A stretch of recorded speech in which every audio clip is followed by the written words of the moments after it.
Okay, Assalamu alaikum. Hope you are well, wherever you are, and Ramadan Kareem Mubarak for whoever is already starting to fast tomorrow. We certainly are. Moon has been sighted where I am, so inshallah, the first of the month starts tomorrow. A month of fasting, inshallah, of trying to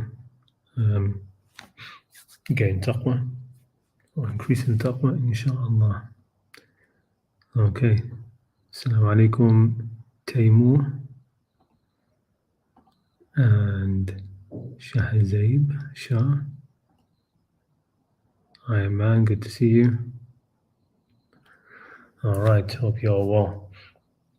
Okay. So today's stream, I decided to just do something sort of following on from last time's one. By the way, of course, I wasn't able to do it last week.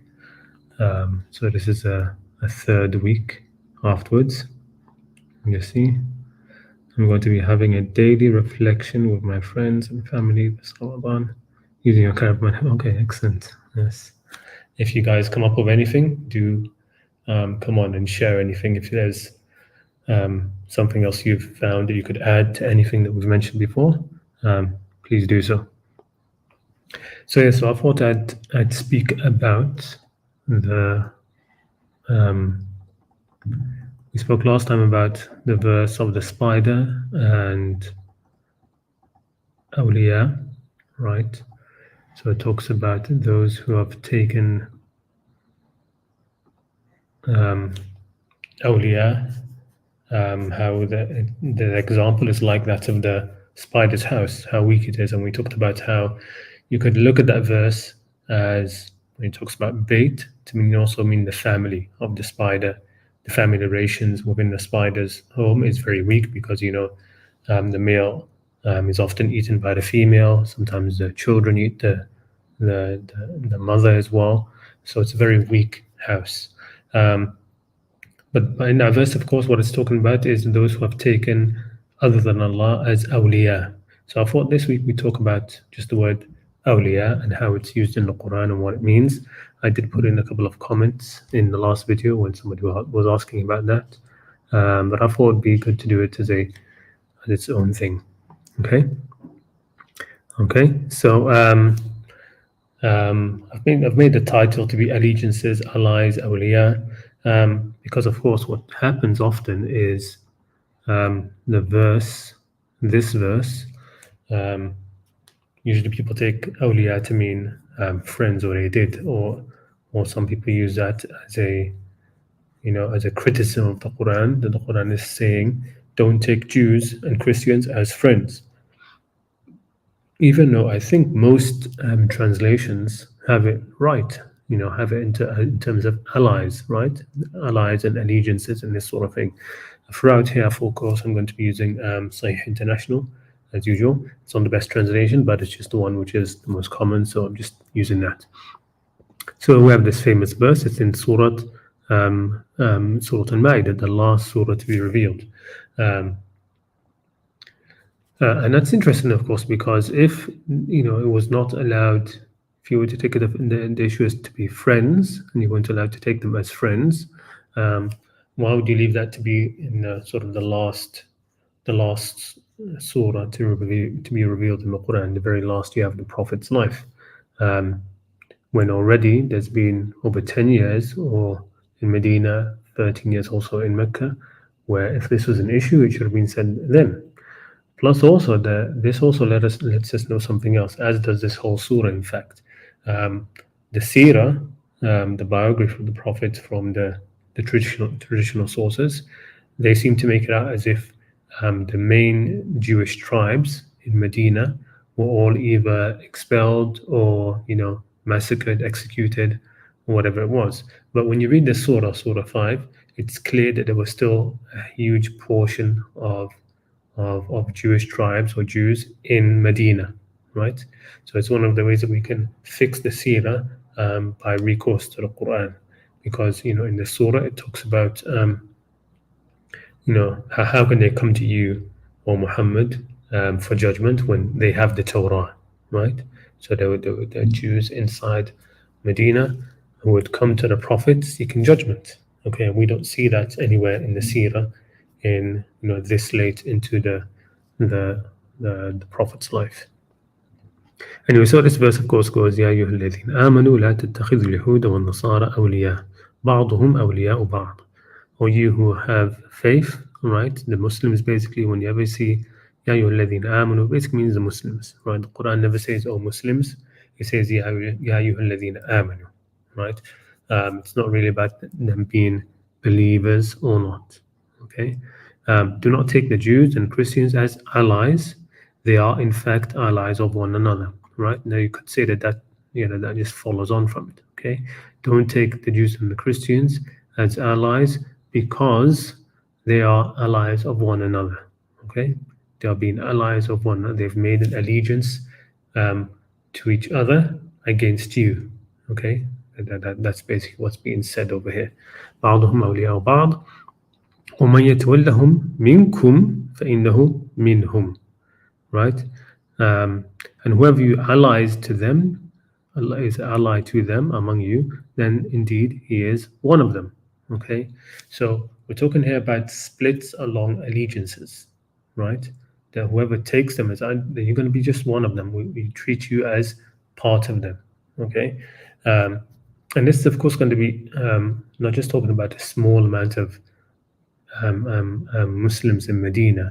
It's probably going to be talking about the tribes on the outside, because this sort of also comes on the back of sort of the Tawbah, where you had the alliance between some of the hypocrites or some of the Muslims, okay, who have made an alliance with some of the northern Christian tribes, okay, to assassinate the Prophet and swap him with a new prophet. That whole story, which goes, which is the backdrop to Surah 9, Surah Tawbah. Okay, so this comes after this, right? Saying that they would do, and of course, yeah, the Jews of Medina who were still there again, they were helping in that as well. So anyway, this is a clear verse where I think it's very clear that what it means here. We're talking about allegiance, right? Allies and allegiances and this sort of thing. But there's also another example where how this word is used. Okay, it's used in this method, in this example. Allah presents an example of two men, one of them dumb, unable to speak, basically. أحدهما أبكم لا يقدر على شيء, and unable to do anything. وهو كل على مولاه, right? While he is a burden, right, or he is dependent upon his guardian. And here we're using the word mawla, right, which comes again from the same idea of awliya, right? Awliya, mawla. لا يغني. I should have put this verse as well. I didn't put this verse. يوم لا يغني مولا عن مولا شيئا, right? In the Quran it says the day when no mawla will be able to help any other mawla, right, in any way. One mawla, meaning here mawla being the master. This is one of those words, by the way, in Arabic. There are certain words which are used to mean sort of almost the opposite, right? So mawla, it's used sometimes to mean the master, and sometimes to mean the sort of the servant. Okay, or in this case, we're talking about guardian and the one who is looking after him, who is entrusted to him. So in this case, it's an example of that. Huwa kallun ala mawla. Right, he is a burden upon his mawla. His mawla here is somebody who's his guardian, who's looking after him. Right, his mawla is his guardian, the person looking after him. But at the same time, he's a person who is, trying to get him to do things, because he's saying, look, this person is unable to do anything. Right, so the master in this case, or the guardian, might be telling this person to do this or do that or engage in this, but he's sort of like he's dumb. He can't speak anyway, so he can't engage in any kind of transactions or any other job that you might want him to do, and he can't do anything anyway, right? So he's just a burden. He's a burden. He has to be protected and looked after by his guardian. He has to be provided for by his guardian. Okay. أينما يوجهه لا يأتي بخير. Wherever he directs him, wherever he directs him, the Mawla, wherever the Mawla directs this person, he brings no good. He can't do anything, right? And then the rest of the example continues: is he equal? And the person who commands with justice and is upon the straight path. And the important thing is to see this idea of Mawla. How's it used here? Whereas, how is it used here? So, how can we understand the meaning of this word? And it is multifaceted. So I've written here, when talking about allies as in awliya, okay, it does have many parts to it. Okay, there's the double part of being the guardian, okay, and also being in an allegiance or in an alliance with somebody, and also there's a part of being sort of in obedience, okay, like to the person who is your guardian. So it means those to whom you give your allegiance, okay, and with allegiance often comes obedience, right? The way, for example, kids in the United States, they don't do this in the UK, but they pledge allegiance to the flag, right? They stand up, I pledge my allegiance to the, I don't know the words for it, but to the United States flag and the Constitution for which it stands, or that sort of thing, okay? So you're also talking about some sort of obedience, and in return, for giving your allegiance, the one to whom you are giving your allegiance to will extend their protection towards you. Okay, so you have that double side. Okay, that double side of the meaning, and that meaning can be sort of just brought down. You downgrade it a little bit to a personal level, and then it does mean actually friends, right? You can take it to mean that this kind of idea of friendship, okay, but with the same idea. It's not the other word for friend in Arabic in the Quran, like a sadiq, right? A person who is your friend. Sometimes you'd say he's your sadiq, okay? Sadiq comes from honesty, of course, meaning this is a person who a real friend is somebody you can tell anything. You can be completely honest with a real, true friend, right? You're not going to hide anything because the person is not going to use it against you. It's not going to hurt you with it, etc. A real friend. But in this case, the friendship that's mentioned here is in the same idea, okay? Because friends are supposed to protect each other as well, okay? If you have real friends, you're supposed to protect each other, okay? When it comes down to it, you offer each other your protection, okay?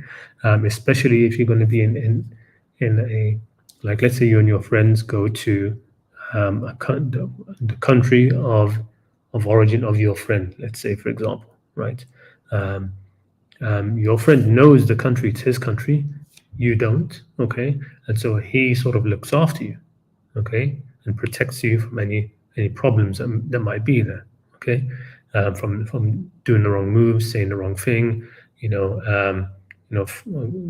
falling afoul of the law, whatever it is, okay? You protect each other. And so in that situation also, you're expected to listen to your friend, okay? You're expected to listen to your friend.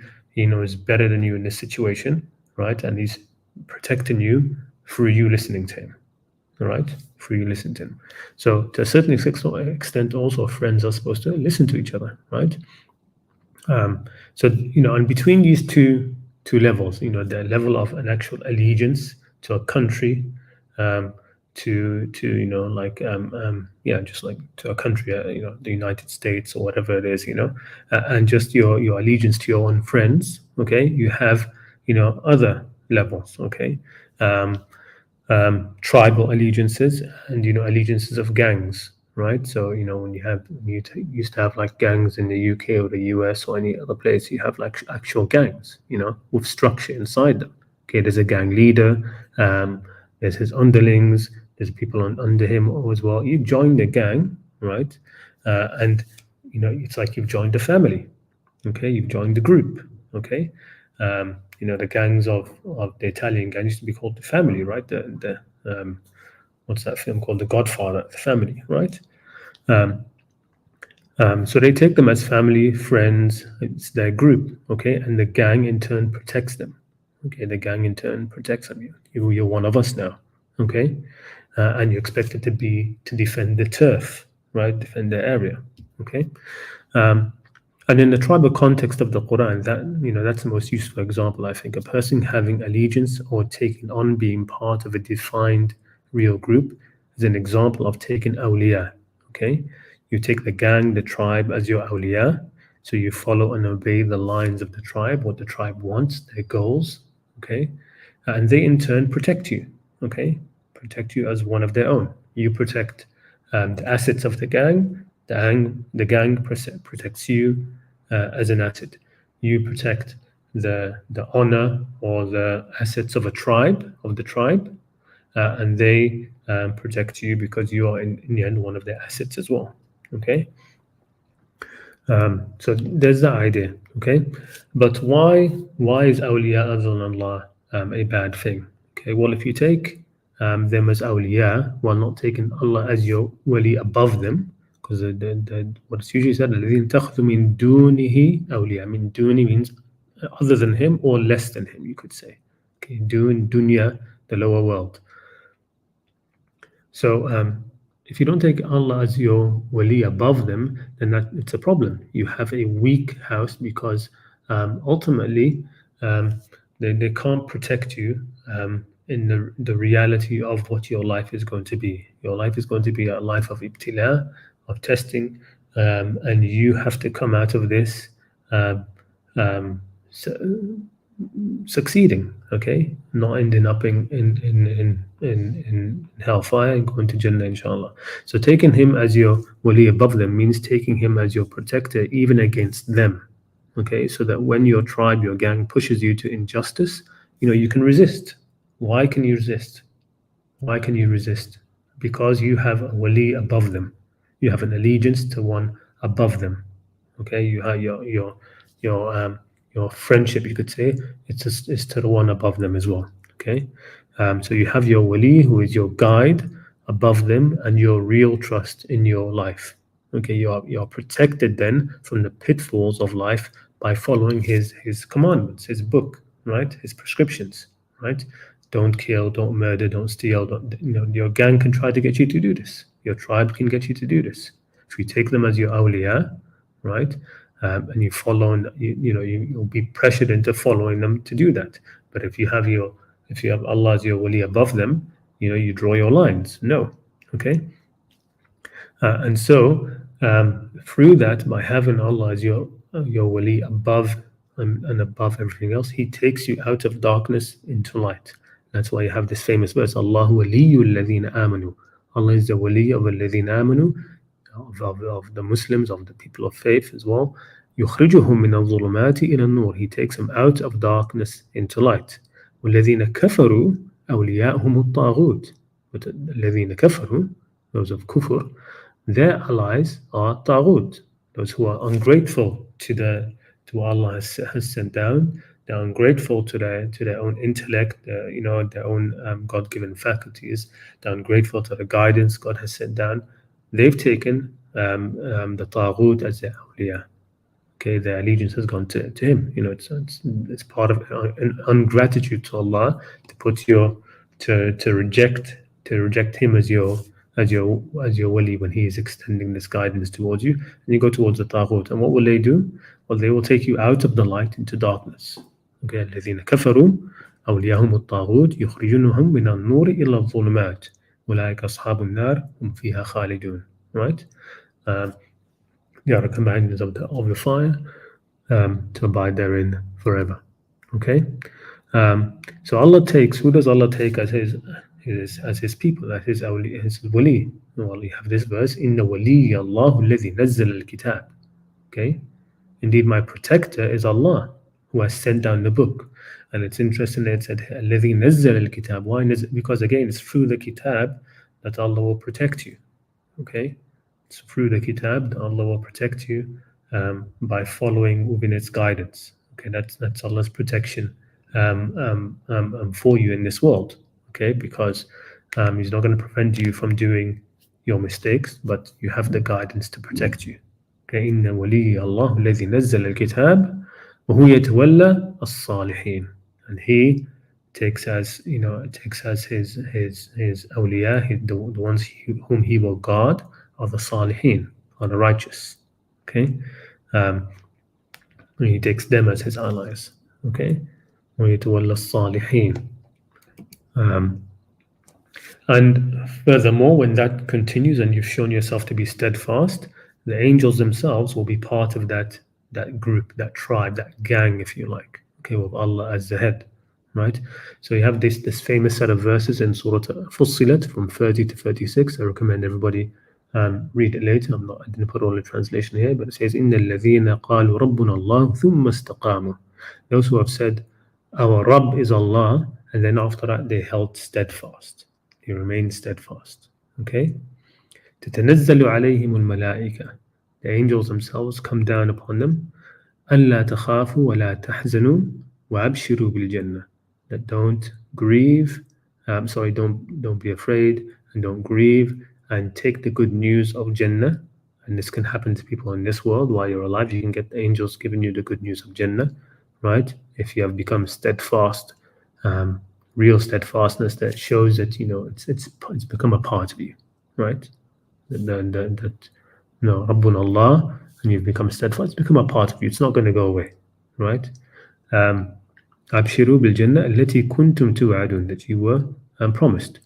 نحن أولياؤكم في الحياة الدنيا. We are your awliya, okay, in this life, this dunya life, okay. وفي الآخرة, and in the akhirah as well. ولكم فيها ما تشتهي أنفسكم ولكم فيها ما تدعون. You can read the rest of the verses yourselves later, but that's the part that I wanted to highlight. We, the angels, are your allies. Okay, allies again, the same sense. Okay, it says here allies, but again, just translate it in your mind as awliya, your protectors, your guardians. نحن أولياؤكم في الحياة الدنيا وفي الآخرة. Okay, this life and in the akhirah. Okay, because again you are all just now one gang. Okay, and the gang leader will ultimately look after his own. Okay, will send other gang members to be with you. Okay, to look after you. But of course you have to be tested first, right? You have to prove yourself to be part, to have that loyalty. Okay, and because this world is for ibtila.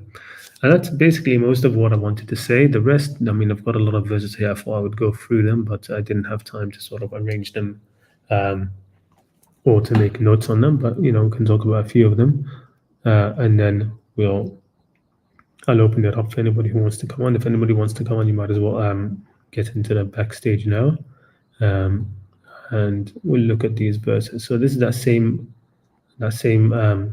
verse I mentioned earlier. That the example. So I'm hoping you can see a little bit better now. That in this case here, okay, to have a wali is a person who's your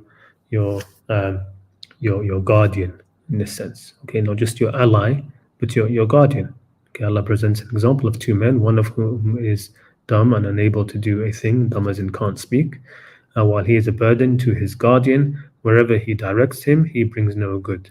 Okay, this would be like the idiot in the gang. The idiot among if you have a gang, it's an idiot member. Okay, the idiot gang member who just can't do anything right. Okay, he's useless, can't do anything, and he just gets protection. That's all he gets, right? Because he doesn't do anything for the gang. He can't help out, nothing. But he'll be protected, right? Because he does have sort of the gang. He's taken the gang as his awliya, right? They are there for him no matter what, right? But that's just a sort of example there.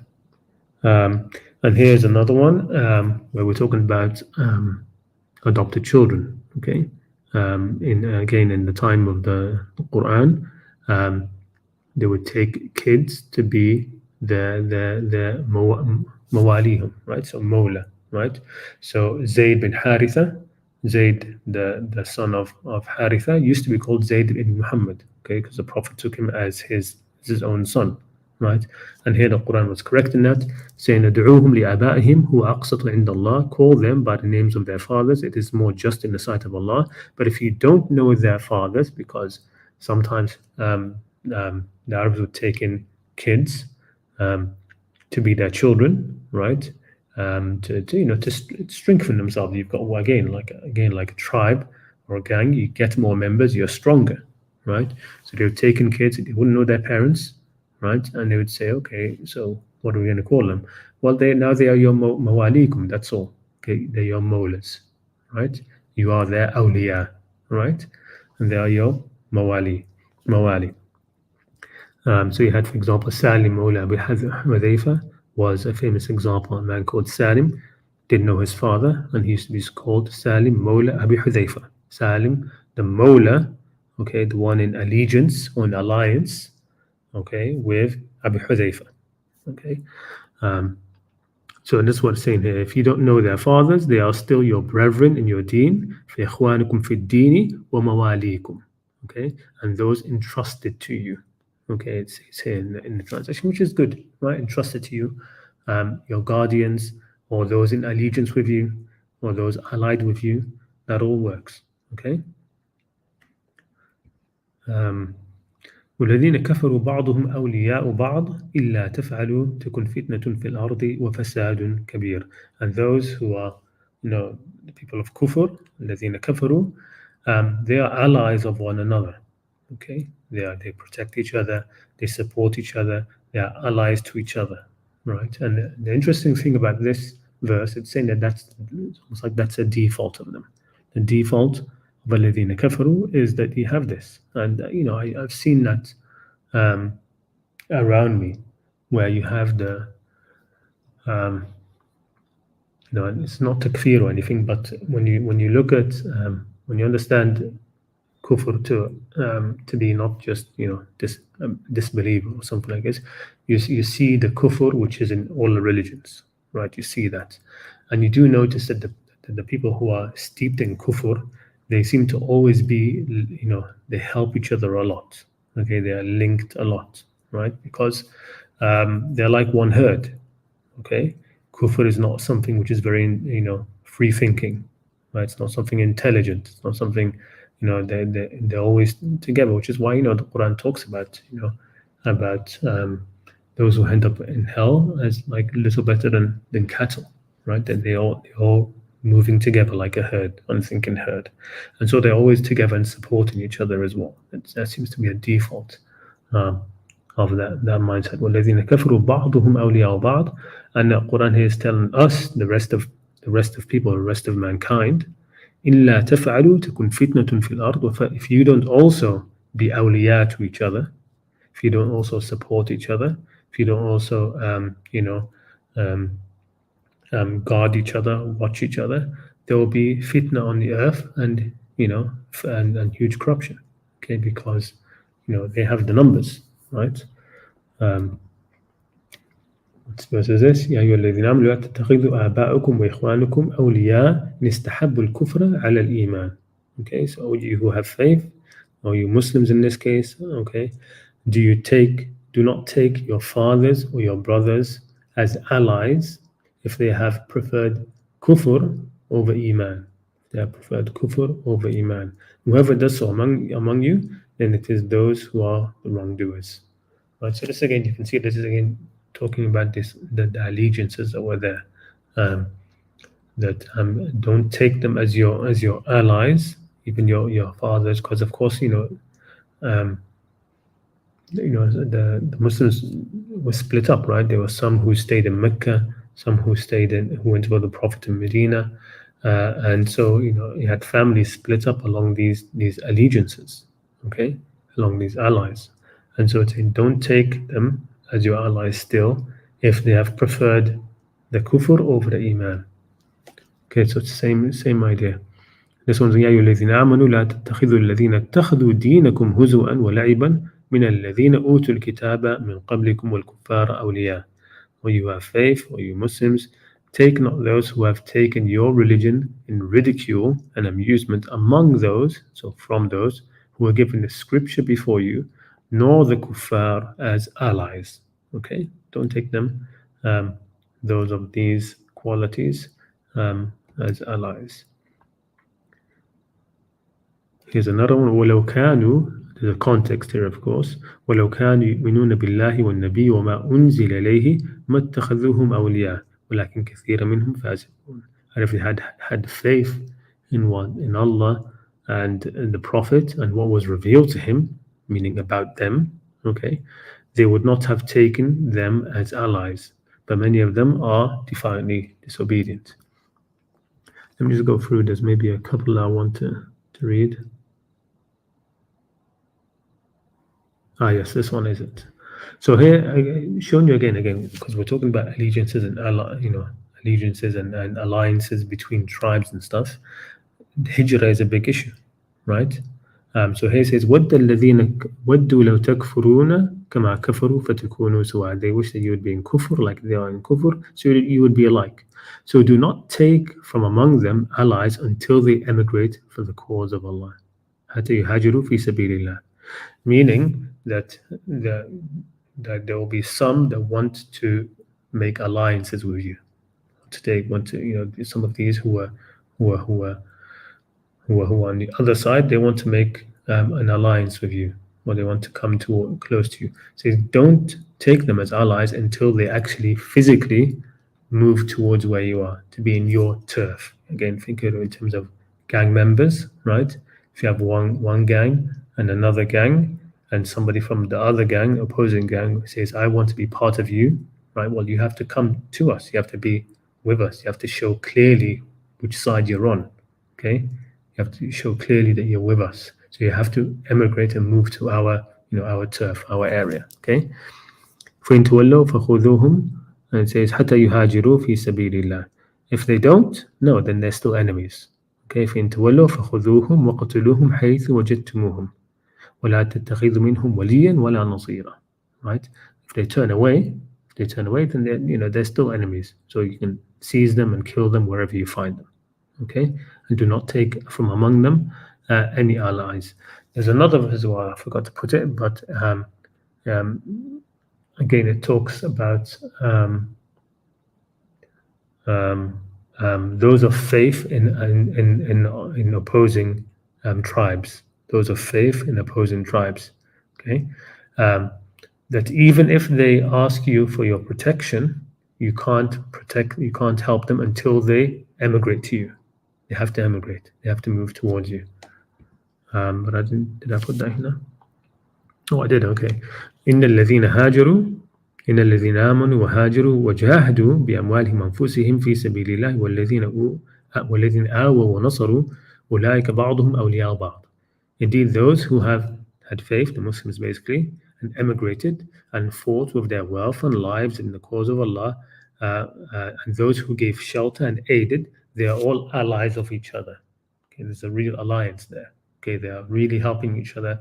They're fighting. They're putting their money where their mouth is, etc. But those who have faith but did not emigrate, for you there is no guardianship of them until they emigrate. Okay, ما لكم من ولايتهم من شيء. Okay, والذين آمنوا, those who have faith, ولم يهاجروا, okay, but didn't emigrate, ما لكم من ولايتهم من شيء. You don't have. They are not your awliya basically. They are not your awliya. Don't take them as your awliya until they emigrate. Showing again that it's not about believing or not believing or faith. It's this allegiance. Okay, they have to be part of you. They have to move towards you. Okay, they have to leave that gang and come with you. Right? They can't just be over there and say yes, we're with you. No, you have to actually be there. ما لكم ولاية من شيء حتى يهاجروا, until they emigrate. They have to emigrate.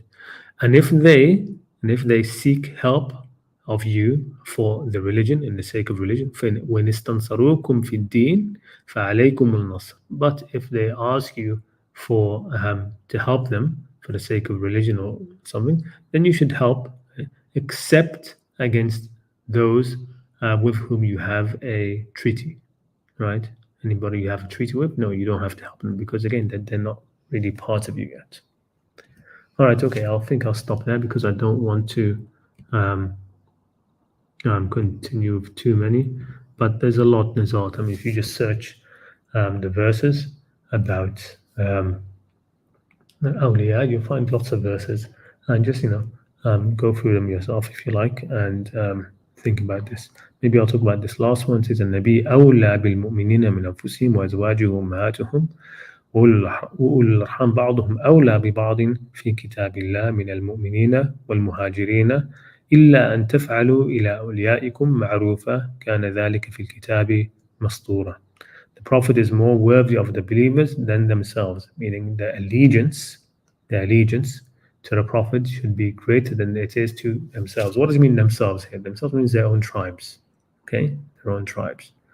Right? It doesn't mean your own actual self, though that's true as well, but it's really talking about the various tribes, okay? And the Prophet, the allegiance to the Prophet should be above the sub-clans and subdivisions among the faithful, because that still stands, right? You can still have within the greater allegiance, you can still have a sub-allegiance to your own family, to your own sub-clan, that sort of thing, okay? And again here, and his wives are in the position of their mothers, and those of blood relations are more entitled, awla, in the book of Allah. Of course, here they put inheritance. I'm not sure why that's in the translation, but it just says that that blood relatives is more more awla, more worthy of this sort of like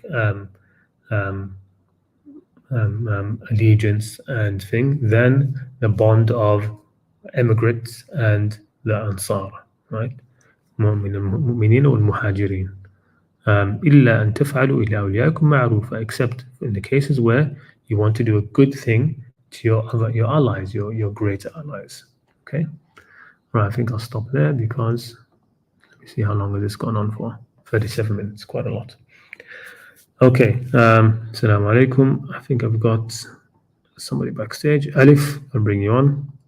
How are you? Assalamu alaikum. Maybe he wasn't expecting me to switch up so quick.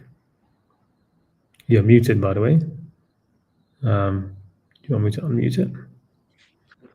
Alaikum salam. Alaikum salam. How are you? Can you hear me? Yep, I can hear you. Please.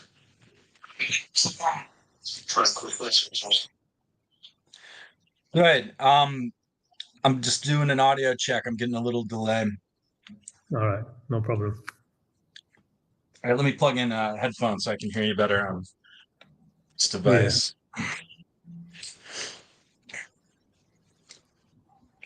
Check the chat in the meantime. All right.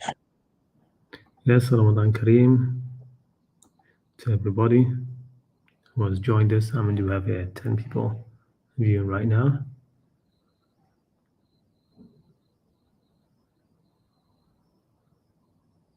Yes, go ahead, my friend. I don't know if he's with us. I can't hear him.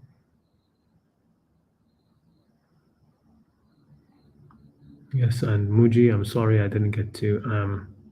All right, I have to unplug the headset and just hear you quietly. Okay. Yeah, so I've been listening to the channel thoroughly. I've pretty much listened to every episode, and I really like your tasphere of Qur'an as being about ultimate justice, and a justice that aligns with the fitra, that it's not so capricious who goes to heaven and hell. It's about deeds, and it contrasts with this thing that we see in organized religion in Islam, and especially Protestant Christianity, and a few others, which you might call beliefism. And it's all about what you believe, and instead it's about that what you believe frames what you're likely to do, and those results are actually what you'll be judged by. Is that an accurate summary of your position? Yeah, I'd say that is accurate. I mean, the thing about belief, if you take belief much more like strictly what it actually means, it's it's involuntary, right? What you believe or you don't believe, it's involuntary. Okay, the word I rather use is often faith. Now, faith, it's not something which is involuntary. You can choose to have faith if you think of faith in terms of trust. Okay, so there's the old idea of having faith, right? In somebody means trusting them. Okay, trusting, putting your faith in them. It's like having faith in a guide, right? Now, you might not even believe that the guide will take you somewhere, right? Um, if you're lost somewhere, you might have lost all belief that this guide can actually help you, but nevertheless, you decide, I'm going to put my trust into him and just follow along. All right, I don't believe anything come from it. Right, I've lost that belief, but I'm holding on to faith. Right, so in that case, you can talk about faith in this sort of way. And the reason for faith is exactly for that. Like in the Quran, Allah says that, um, الَّذِينَ آمَنُوا يَهْدِيهِمْ رَبُّهُمْ بِإِيمَانِهِمْ. Allah guides those who have faith by their faith, right? Because that's what you need. Okay, if you're a guide and you're trying to guide people, you're not going to be able to guide them unless they put some faith in you, some trust in you. Without that, how are you going to guide them? Okay, they won't listen. Okay, they just turn away from you. So that's the importance of faith. But ultimately, when it comes to the heaven and hell and punishment and reward, it's all down to deeds. It's all down to deeds. It's completely irrelevant what you believe. It's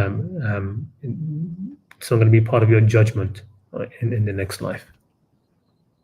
Yeah, so like for instance, Surah Maida 119, it's one of the last verses.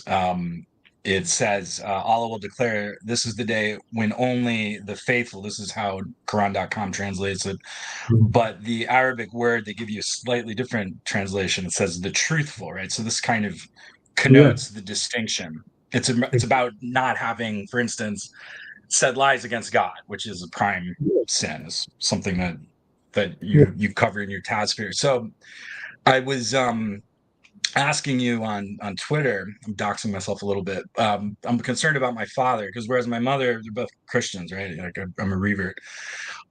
Whereas my mother was sort of a God focused, like, dude, be a nice person, kind of Christian, mentor people, be generous. She wasn't so much into the theology. I'm like, and she's dead, so there's nothing to do about it. So I'm less worried about her. And I think that would be an example of the sort of Christian, and maybe she didn't pray enough, but maybe she'll get to Araf and eventually get to heaven, right? She won't be punished for being like this nice person. But like my father, he's probably done even more good deeds. He's volunteered a lot of medical services to people, hundreds of thousands of dollars worth of billings that he just did as a volunteer, and some other things. He's gone to Haiti to do work on people and stuff like that. He really loves to say the things that are made super haram to say in the same surah, in Surah Maida.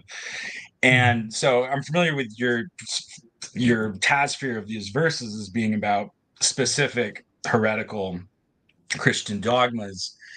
And also, I asked Omar Ramahi about this, who you should really listen to his lectures, because I would say you two are some of the front-running scholars in the Quranism space. And he told me not to worry about it. And his reading is that, like, Maida 72. So you covered 73. That's about tritheism, but 72, it sounds like a broad injunction against any equivocation of the Messiah with God. And even though the Trinity is sort of it's a kufr, not necessarily a shirk, because it's sort of attributing split personality attributes to God that aren't God's attributes, and whatnot.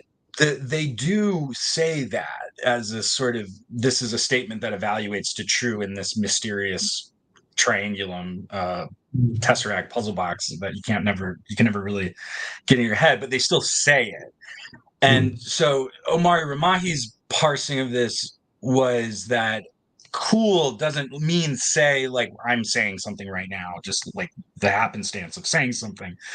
Cool means to promulgate like an edict, essentially. So cool, inama ana basharu mishlukum, right? Like let them know that you're not like a magic man, right? That's the last verse of Surah Kaf.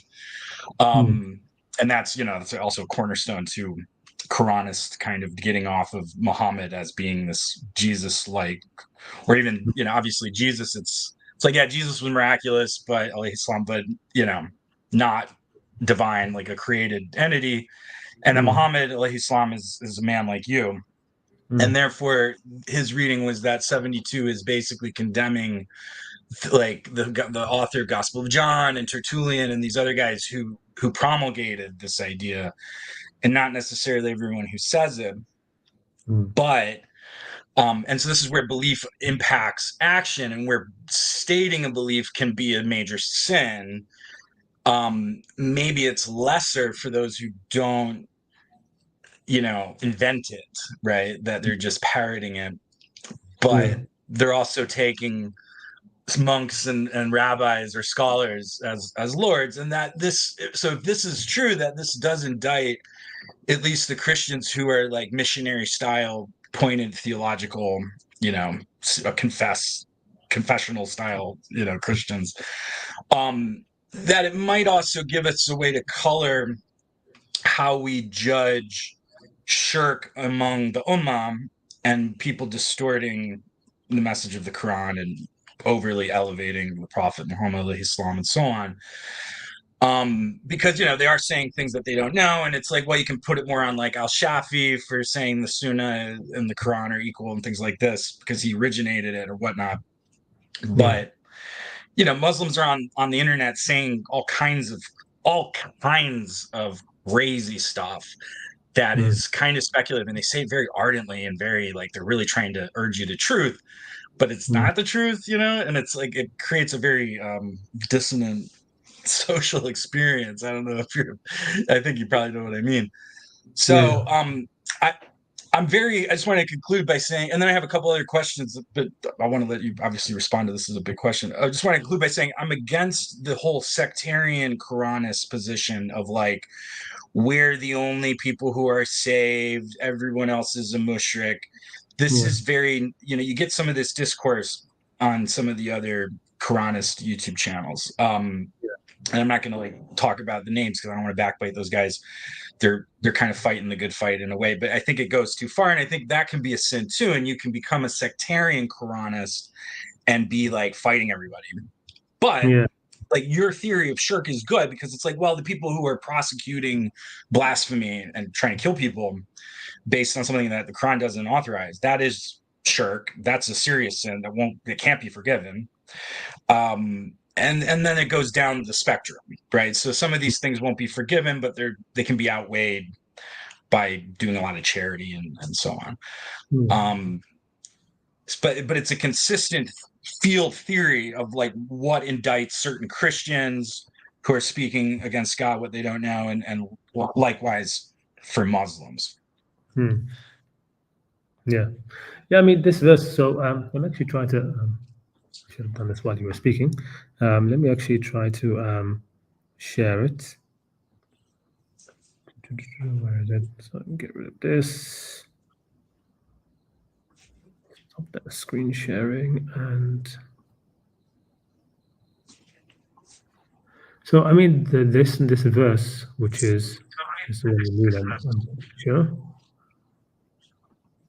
This is the one you mean, right? So this one's an odd one because you see, this is one of the things which like I wouldn't have known about until I heard it from somebody who was analyzing academic, right? So it's don't know if he's Christian or not, but he's actually an academic. It was actually in that Twitter thread. One of the replies in there linked a video about somebody looking at this verse and saying.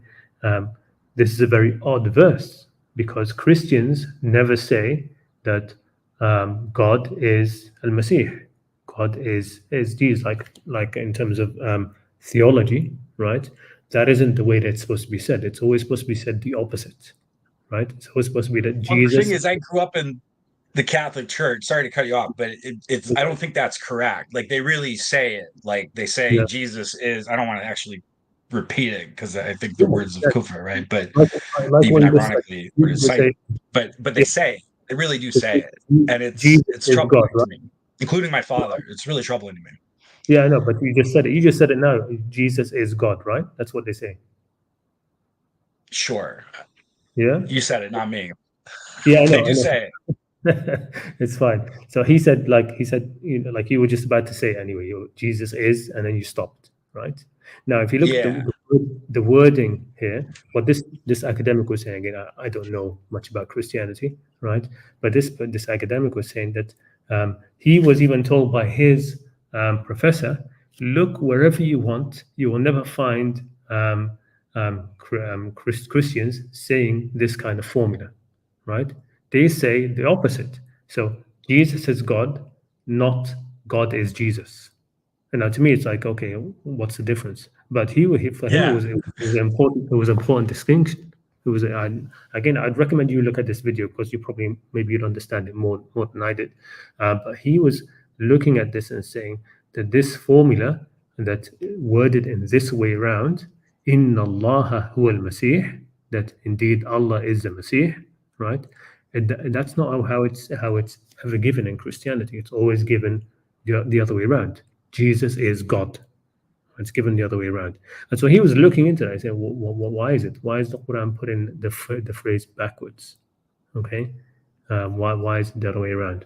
Anyway, so that's something to look into. I mean, I'd recommend looking at that video and seeing his analysis of this, because he went into a different track from what I did. I don't remember it very well, to be honest.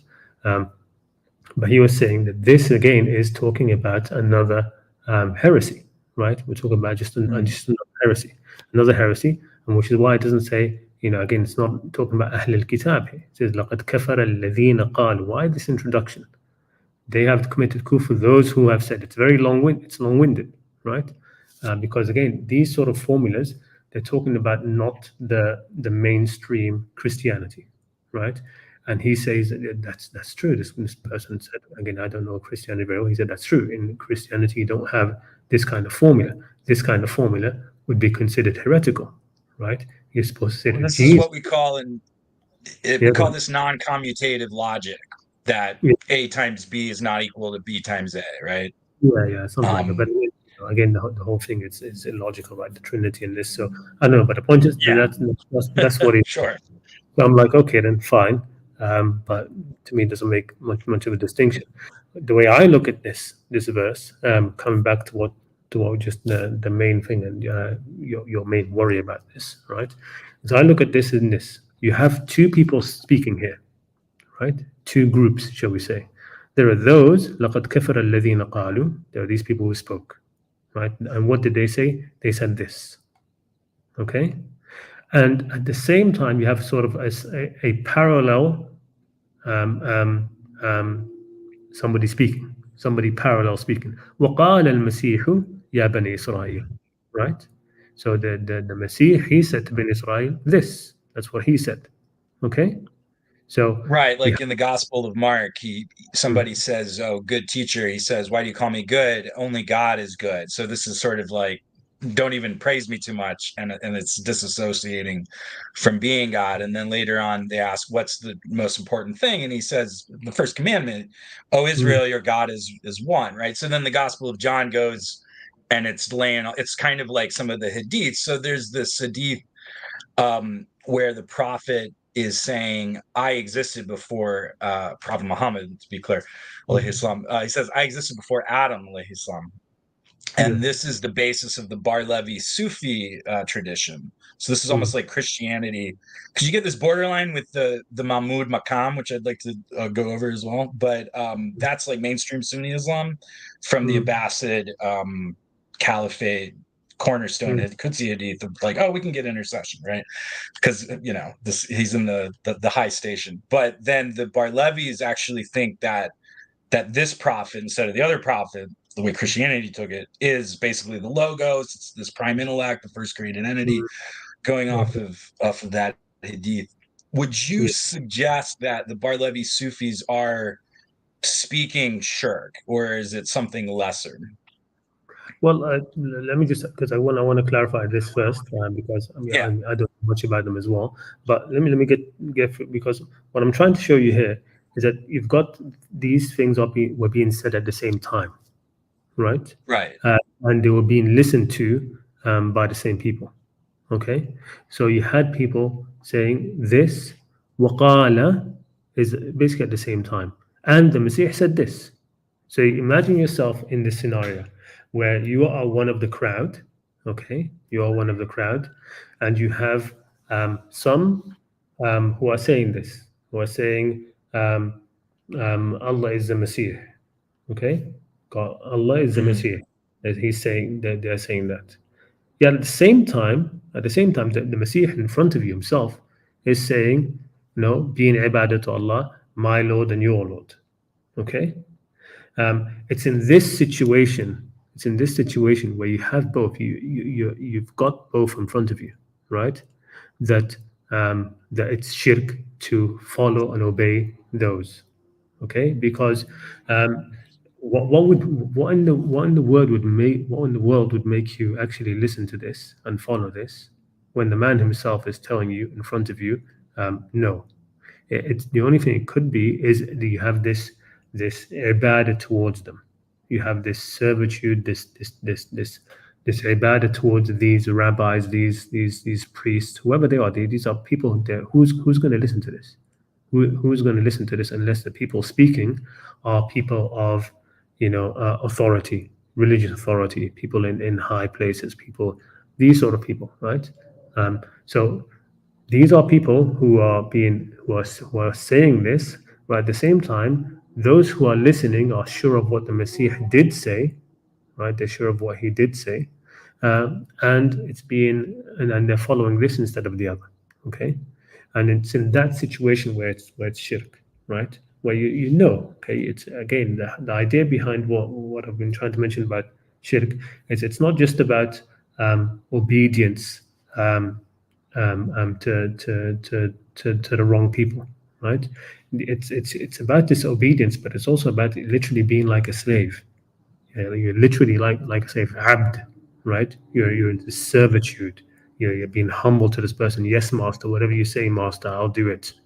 Okay, it's that sort of idea, right? So Yeah. what's happening here is you have this verse is showing you two streams. There's two narratives being played out here, right? There's two narratives being played out. And those who would be following that first one are committing shirk in following it because of their servitude towards the people saying it. Okay? إِنَّهُ مَن So يُشْرِكْ I guess بِاللَّهِ. your argument, there's a heresy called Marcionism that was in the early centuries where they disassociated from the Torah. And they were like, this God's really violent and is not the same vibe. So we like Jesus as God because Mm, he's like a cool cat. And you might say that this is another one of the heresies that are being addressed. So it's not really relevant to modern people. But on the other hand, Gospel of mm, Mark says what's the latter part, and Gospel of John says that the Son and the Father and the Holy Spirit are one. That's like John 3. And so the shirk could be that, like Catholics and most Christians who really care about the theology, mm, they listen to the tasphere, if you will, of their monks and priests, and they're mm, very loyal to it. And it's because they think that's who God is. That might be what saves them. So, like in 1256, the Catholic Church had a council, and they said, well, God, like the other two persons originate from God the Father, even though mm, they're all one. It's like, okay, however that works. So they're trying to follow the first commandment because that's what shirk is a violation of the first commandment. mm, And so like, okay, when it comes down to my belief about this passage and the way it affects my actions, is mm, that if I just say, well, okay, this is actually one of these weird things that cancels itself out, and it's a historical anecdote, then I just like don't come out as a Muslim to my dad and then try to dawah him. But if I am like, no, actually, he's going to go down for this, then I'll be motivated to do so. And I don't want to do it. It's tough. It's uncomfortable. I'll probably fail. But it also determines how we make dawah to Christians. So this was another point I wanted to throw out. Usually, when Muslims try to make an exclusivist taskfir, they cite Imran 319, that religion in the sight of Allah is Islam. There mm, was a kirat of the Quran where the word Islam is used as Hanif, like Ibrahim alayhi salam was a Hanif, and mm, that because what does Islam mean when this is revealed? We don't have all this context about, the Sahaba, etc., right? It just means like submission. So to be a Hanif is to be a righteous person who acknowledges God.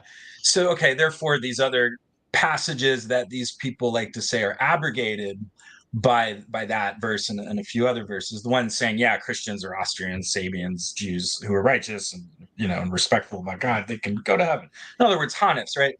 So I'm totally with you on that. And I'm just concerned about where the bright lines are. So we could do dawah to Christians and say, look, you don't have to become a Muslim. You don't have to pray as much as we do. You don't have to stop drinking a little wine with dinner. Obviously you're against being an alcoholic, but okay, enjoy your wine. Early Hanifa fiqh allowed you to have a couple of glasses of beer, not wine, but beer. Figure, hey, if you don't get drunk. So okay, do your thing. Do Lent, have an easy fast, eat crab cakes on Friday instead of actually having a difficult fast. Whatever, right? That's your Sharia. The Quran says this. But like, don't go around talking Trinitarian theology, because that's actually violating the first commandment. And you don't even have to put it in terms of what the Quran threatens. The Quran is our criterion. You don't even have to sell them on it. Just tell them not to disrespect the last prophet, and to respect the law of Moses. And basically I think that would be really useful to take out of it, and getting a little frightened for our family members, because Muslims don't have to worry about this, because you just grow up Muslim and your family's Muslim. You got to you might be worried about them believing and doing really bad things based on corruptions of Islam, and that's a different kind of dawah. So anyway, well, look, thank you for that. I appreciate you trying to give me color so I can not be afraid. I think I still have to do this. I think I have to have the uncomfortable conversations with my dad before he dies. But okay, maybe it's not all or nothing. Yeah, and that would be nice. Can you hear me? Because I don't have to lose my faith in God on the premise that God's going to disqualify people on these little tripwires and like fall back into this kind of totalitarian beliefist understanding. So, okay, the Mahmud Maqam. This is Isra 79. Pray tahajjud, God will raise you to a most praiseworthy station. Hold on a second. Can Everybody colors this with the Qudsi Hadith about Shifa intercession on Judgment Day, and that's why you're familiar with that, right? And I can imagine that this Qudsi Hadith was also very important to the legitimacy of the Abbasid Caliphate. That maybe it was almost it's like Catholicism. It sounds a lot like Catholicism. It's like, well, you can like still screw up, but if you stay true to the cause, then the mercy will eventually get to you. And it's also going against other hadiths, like I'm just as good as Yunus is one, or don't do to me what the Christians did to Jesus. So obviously we don't believe in that. We take like it goes against the Quran, right? No soul will avail another, right? You got to stand on your own merits. So I mean, it's unfortunate, because it'd be nice to do major sins and then get away with it eventually, right? But what's your reading of that in lieu of the traditional taskir? Hello. So can you hear me now? Yes. Hello. Yeah, because before I was actually trying to get you to hear me, because I couldn't actually. I didn't get to even hear a lot of that, to be honest. Sorry, because I'm asking about 1779, Surah Isra, pray tahajjud, pray the third of the night, and we don't call it tahajjud in the verse, and we'll elevate you to a Mahmud Maqam, to a most praiseworthy station. So the traditional tazkir is, this is about Shifa and intercession. The you is assumed to be of the Prophet Muhammad alayhi salam, but maybe it's something else. Maybe it's something more general. Yeah, I mean, what's the verse again? Tell me again the actual verse. 1779. 79. All right, yeah, almost got there. I was on 81. So with this verse, I haven't really spent much time. 78. Sorry. 78. All right, yeah. I haven't really spent much time thinking about this verse myself. What's a maqaman mahmudan? What's it going to be? Aqim salat liduluki shams. In the Quran Fajr, can not this one. Where is it? 70. It is 79. Sorry, I got the wrong. Yeah, من الليل فتهجد به نافلة لك عسى أن يبعثك ربك مقاما محمودا. So a maqam mahmud, I mean, what would it be? Because I haven't given this much thought myself. I mean, a shifa'a could be a shifa'a because you do have the idea of shifa'a. I know, like a lot of Quranists say that there's no shifa'a. The issue of shifa'a is that once a judgment has been made, right? Allah has made the judgment on somebody, they're going to go to hellfire, right? I don't see a shifa'a taking anybody out of hellfire, right? That if that judgment is done, that's done. Okay, but having a shafi' in other areas, like in maybe in lessening punishment, or increasing reward, having some things overlooked, right? There could be a shifa like that, because shifa is something which is it's less. It needs a lot more research from my end, definitely. But I think that there's no black and white in the Quran that's saying that there's going to be no shifa from anybody, right? The shifa is within the sphere of Allah allowing people to make intercessions, right? What does it entail? Yeah, there's a differing. This is one of those things in the Qur'anic community that is a divider, because some people are really against there being any, and others like to look at the accept, if filard, right? If the Lord wills. Yeah. So I mean, I remember looking at it a while back, and it was don't know if it didn't certainly hit home like a clear conclusion, but that the shafa'a is for things which are in this world rather than the next. So that That's was actually the main. what I think. Yeah. That was the main. So I think if you make the effort to get up in the middle of the night, do however many rakas of tahajjud that you got in you, and then you make a dua, like make a dua to help the refugees, help me get the resources to help the refugees, something like this. Then you can maybe it helps you to go the extra mile in what you might call nabudu in worship, which is like pre-ibada, and it charges you up to be able to do something really excellent in your life for other people, which is going to maybe help you earn the deeds to get to a higher level of paradise, and it's going to make their dunya experience easier, and maybe help them, maybe intercede for them in the world, like dawah, or if you're a good Muslim but you're a refugee, it's not great, you might be able to get more out of life if you can get out of the camp. I mean, here you could have, like you said, this could be more like a sort of spiritual situation, or a spiritual interpretation, where if you spend the night in prayer, it may be that God will put you in a position where you'll be in life in this world, where you'll be in a position of where you'll be praised for something virtuous you will do. That you will be given an opportunity, right, to do something virtuous in this world, for which you'll be praised. That's definitely a way of looking at it. I mean, the thing about it, it comes down to this, right? Yab'athaka, asa an yab'athaka rabbuka. Does that have to mean in resurrection, on day of the resurrection? Because that word is used for resurrection day. That somebody can be resurrected. So does that mean it's going to be something that will happen on Judgment Day? And could that be a shifa? I'm not sure. So there's not much which we can glean from this. It's one of those things which I think too much speculation doesn't help, right? It's something that is, because sometimes we get carried away trying to understand everything that's going to be in the Quran, thinking that forgetting there will be some things which will just be revealed later about it, right?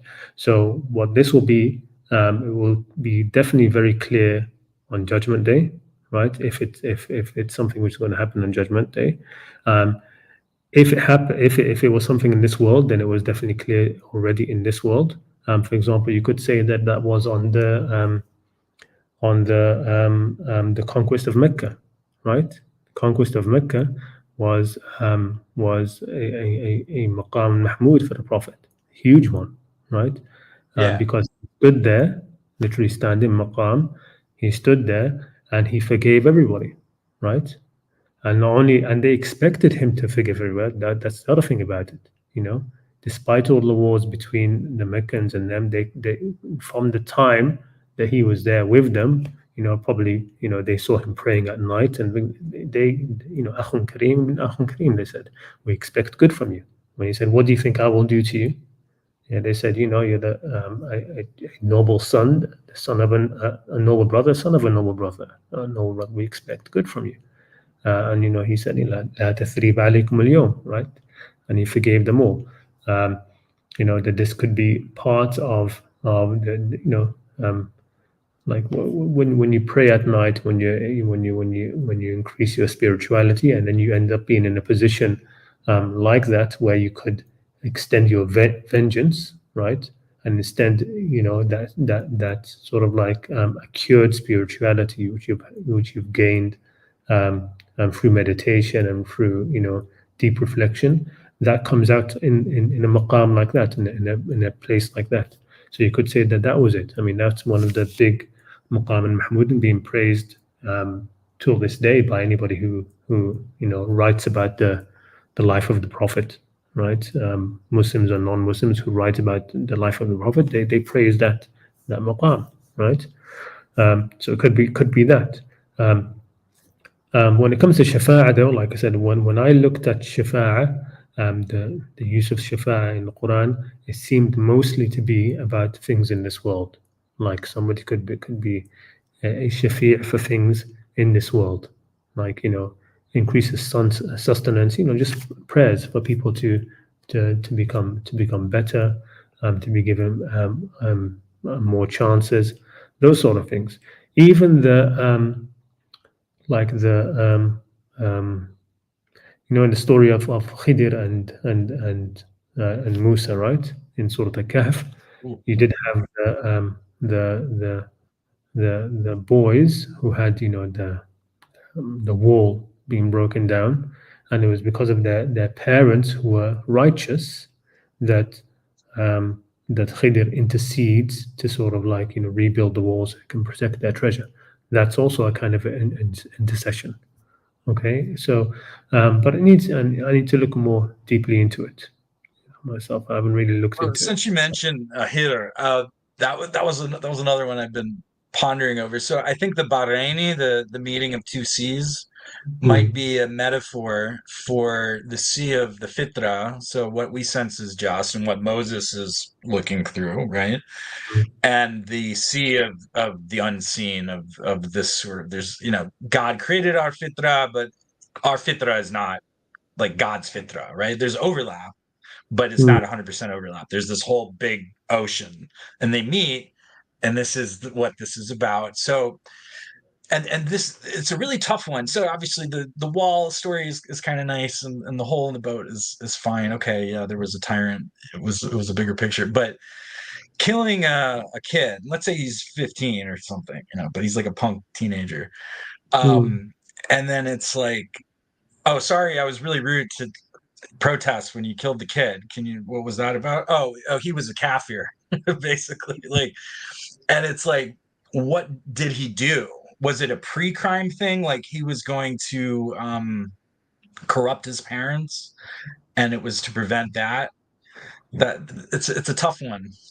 mm.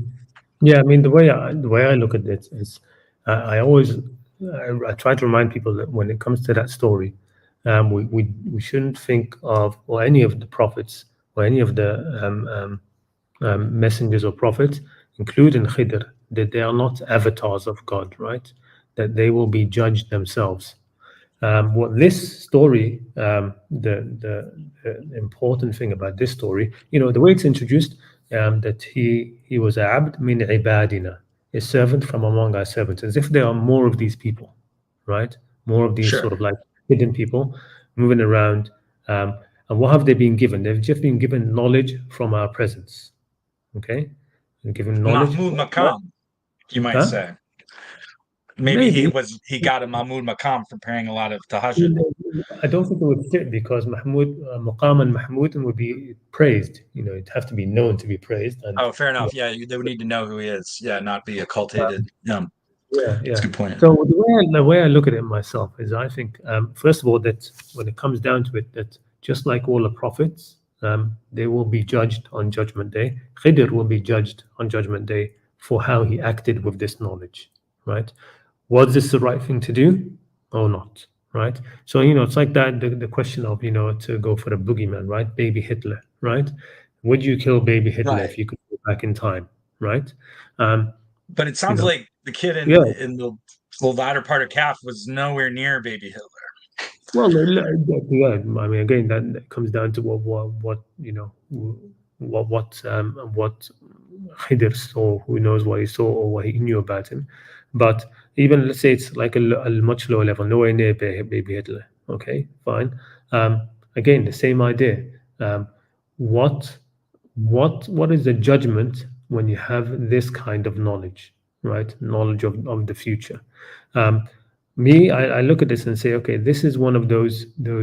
It's something being allowed in creation from other human beings to sort of like ourselves have a little bit of say in these sort of things, right? That there are some of us, some humans among us, who are being given knowledge of the future and being allowed to sort of like decide ourselves whether to try to change the course of things or not, right? So there could have been a Khidr at the time of Hitler, and he decided, no, I'm not going to kill baby Hitler, right? And maybe there has That's interesting. maybe yeah maybe now there have been numerous I don't know, maybe a nuclear war would have happened by now if it wasn't for a different Khidr having killed somebody or something. We wouldn't know, right? We wouldn't know Yeah. because the future It's like has Tenet. changed. Yeah, exactly. We don't know what has not happened. Okay, um, and so the way I look at this story myself is I say that this is giving us a window into something other things which are happening in the world which we don't know about, which are altering sort of like the course of events. That it's sort of like God given some of this into the care of some of us. That some of us are sort of like it's sort of like a um, if you were to come on Judgment Day and say, God, why did you allow this to happen? Why did you allow this happen? Why did you allow this to happen? And one sort of like answer to that could be that I gave the knowledge that these sort of things could have happened to some of you, right, and allowed you to choose how to act with respect to it. Okay, so I see it in that kind of way. And the second part I see it with as again that perhaps Khidr will be condemned because of this. You know, it's not Well, the judgment. here's two alternatives, and they starkly contrast. And then I'm gonna tie it back to the theme of the presentation. Mm, Because otherwise it's too much meandering, right? So one interpretation that I saw from a Madab specific guy, he goes in, he's like, I think he's from the Middle East. I met this guy on Reddit. He speaks a lot of Arabic, and he argues that people need to pick a Madab. You can't even be like a Sunni who does an a la carte between Madabs. Is that that scholars have argued that the kid goes to hell, and that it was a lawful execution of an apostate gained through the secret knowledge, which to me is like, woo, that's a really scary way of interpreting Islam and interpreting Surah Kaf, because it reifies what we would judge to be, shirk murder of, that's not condoned by the Quran, because Quran doesn't say and kill apostates, right? Or, so the converse would be that he had kufr in his mind or in his heart, and he would have done acts of kufr later in life and then earned hellfire for it. But that Hitler killing him was a mercy to him. But maybe the text would have his explanation would have said so. Oh, cool. Okay, I'll definitely take a note of that. Yeah, it's a good Ramadan reading list. So I don't know.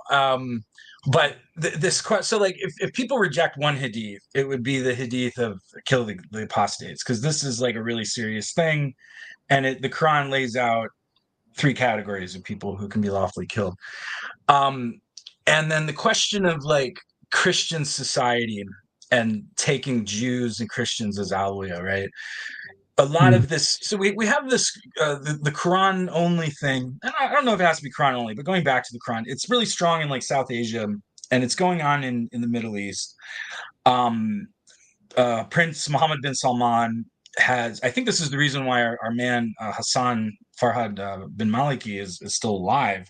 It's not that Mm. they just can't get anything done in their legal system. It's a monarchy. They can, you know what I mean? They can fast track them in and out. They can take them out of prison. They could take them to the execution Yeah. real quick if they wanted to.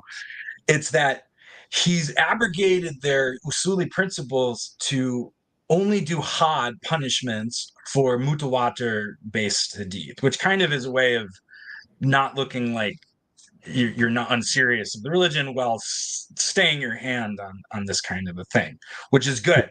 It might save its soul, and it might save Islam in a way. I mean, not that Islam needs to be saved, but it might do some serious mujahid level stuff for Islam, because it Yeah. gives us a way to not have to be like hardcore. Oh, if you go to masjid or whatever, if you do any of these Sunni type things, you're a mushrik. We don't have to be in this. We don't have to be in this other thing like our Hanbali friend saying that the kid deserved it and was going to hell, right? Mm. Is that we can kind of compromise. We can get away from this stuff, right? And then I'm listening to a lot of videos this weekend about the early conquests and also about the Crusades. And it's like, the Christians weren't really any better, right? They even like sack their own cities when they get bored. It's the same with the Muslims. We get done fighting foreign conquests and we come back, we have a civil war again. Which fitna are we on? It's a very bad history, right? And it's like, it's better maybe than it was before, when people were burning their kids to big goblin statues and stuff. But it's still like very cutthroat business. Like the angels inquested about Adam. Is this going to be a cutthroat guy? And God's like, I know what you do not, right? So there's been progress in history, and we got out of this cycle. And that, there was something to Christianity and there was something to Islam. And one thing that drew me into Islam was this idea that the Sufis and the Abbasid intellectuals, like the Mutazilites, Al-Jabri invented algebra, the guy who invented cryptography, the guy who invented the idea of an algorithm. These ideas disseminated through the Templars, through the Crusades, through Sufi travelers and things like this, through Spain, Ibn Arabi, and also what's that guy? Maimonides was a contemporary, and this sort of laid the seeding of the Renaissance in Europe. And then the Muslim world didn't get to get the benefit of that so much, and they ended up getting displaced by this immense productivity boost that came out of this, which was in a way they're hoisted by their own petard, because they rejected this kind of stuff. They were like, oh, the Mutazilites are bad. Don't depend on the Aql. That's Iblis stuff. We, just follow the Hadiths, right? The religion really changed a lot from when the Hanbali and Taqlid of the other madhabs to Hanbali kind of redefined the religion. I think that's like a core thesis of like any moderate or hardcore line of Quranism. Mm. And so there's a lot of so we see the Quranist movement and more moderation of like, oh, let's do mutawatirs coming from the Prince of Saudi Arabia. Now you got like Sami Hamdi. He's got some great episodes on Thinking Muslim podcasts. I recommend you check him out. And he's very critical of MBS Oh, is that? for playing ball with Israel. And we've got a lot of this movement that I'm absorbing is English language. It's in the West, so it's Muslims who are taking, you might argue, Jews and Christians as Awliya, and they're not emigrating physically, literally, because they live in London, they live in Canada, they live in South America, whatever. Now, I'm not of the opinion that that's haram, right? Obviously, I live in the Western Hemisphere as well.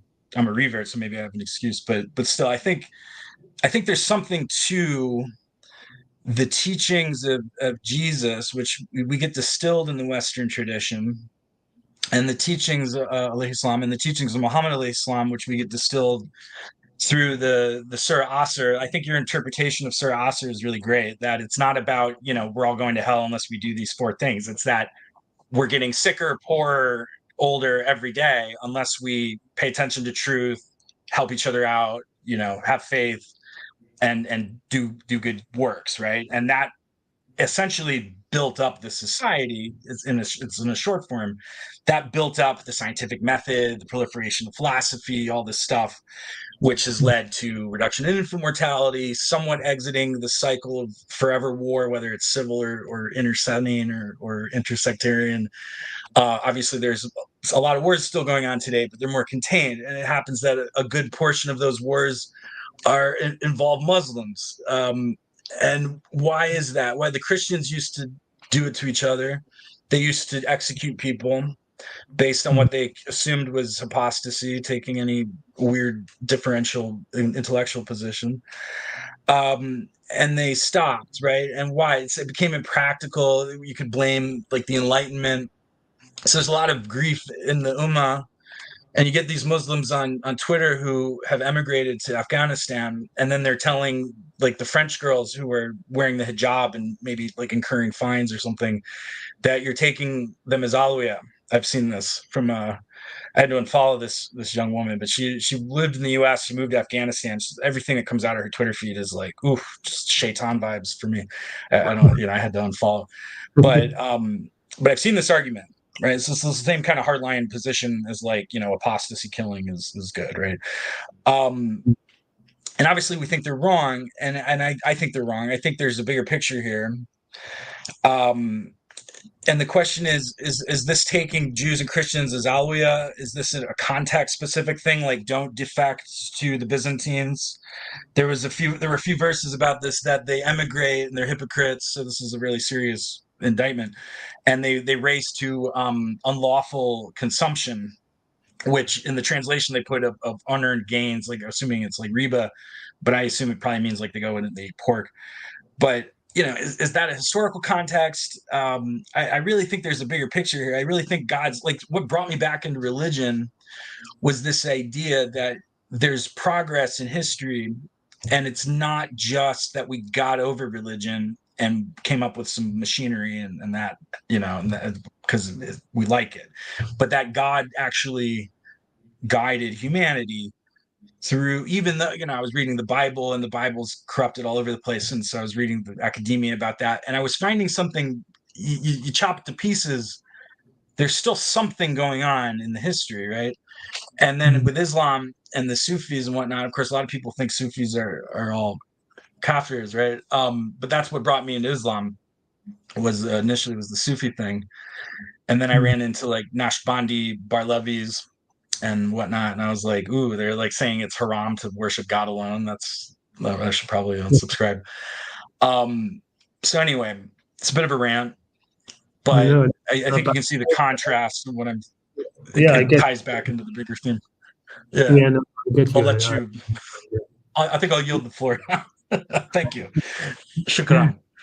No, thank you so much. No, I understand. I get what you're saying as well. I also think, in the end, that I do believe that that humanity, there is, a certain sense of providence within the world, but also I think that things are improving in a way, right? And sometimes it doesn't look like it is. When you lose certain things, other things come more to the forefront. So when the West sort of lost more religion, okay, sometimes the advancements come from losing the bad parts of religion, which have kept advancements behind, right? And so when you lose, when certain things of religion were being lost, okay, it allowed a lot more of the things of the fitrah to come to the forefront, which is more the true religion. You're losing more of the corrupted religion, and the right religion is coming further up. But yeah, even like you were talking about the conflicts and things like this. Today I saw the the prime minister or the president of Malaysia had put in a motion to remove the veto, to get rid of the veto, which would be an incredible thing, right? A lot of the problems that are happening now is because of the West's use of the veto. Veto was a terrible thing to have in the UN in the first place. But if that could be removed, it would be a huge step forward. And I do believe in the end that things are going to get better around the world. But when it comes to Awliya and the allegiances and alliances, I don't think we talk about it in terms of because before the tribes were linked by their Jewishness or their Christianness or these sort of things, right? Now it's different, right? It's nation states. I don't think we can call these nation states anything other than that, right? They no longer fit neatly into Yahud, Nasara, or whatever. They don't fit into those anymore. They're too mixed. They're corporate. They're secular. I don't think Except they maybe fit. Iran, right? Sorry? Iran's trying to be not another team player in that regard, though, right? And just really stand for Shia Islam. Yeah. I mean, and for then better or for worse. Yeah, maybe you could say, for example, Vatican City, and that you could say that's a country which really is sort of like the. But in the end, it's also still a city, nation, state, right? Or various citizens, even though most of them will probably be Christian. But I don't know, and hopefully the world gets a lot better. The movement. Well, I'll say two things about this. One is a funny little anecdote. My father in med school befriended a Palestinian guy who was Muslim, of course, mashallah. Well, not necessarily, of course, could have been a Palestinian Christian, but he was a Muslim. And later, and they were best buds. He was the best man at his wedding. Fast forward 30 years, this guy is dying of cancer. And my father goes to visit him, and he tells him that he's afraid that he's going to go to hell because he was friends with my father, who's a Christian, right? So that's an example of this, maybe the misinterpretation of these verses really casting a dark shadow on someone who I think, for all accounts, was a good Muslim. Being friends with my father notwithstanding. By the way, what does it really mean? Go ahead. I'd love to hear your interpretation of that. When you were starting to talk about your father earlier, and giving him da'wah and this, I mean, the main thing, really the main thing, is the call which is given to them in the Qur'an, right? That or people of the book, come to a common word, the common word verse, right? I mean, have you spoken to your dad about that? I think we're actually using the common word is I would refer him to the first commandment, and I would refer him to Mark 10:18, and I would say, does this not contradict with what John is suggesting? I'm the way, the truth, and the light. You got to be with the Son to be with the Father, and they're all one. That's John, right? So that's where you get, hurting Jews and burning heretics and all this stuff. It's John did a lot of damage, kind of the way that the sword verse and the kill apostate hadiths and the 73 sex hadiths did a lot of damage in the history of Islam. And so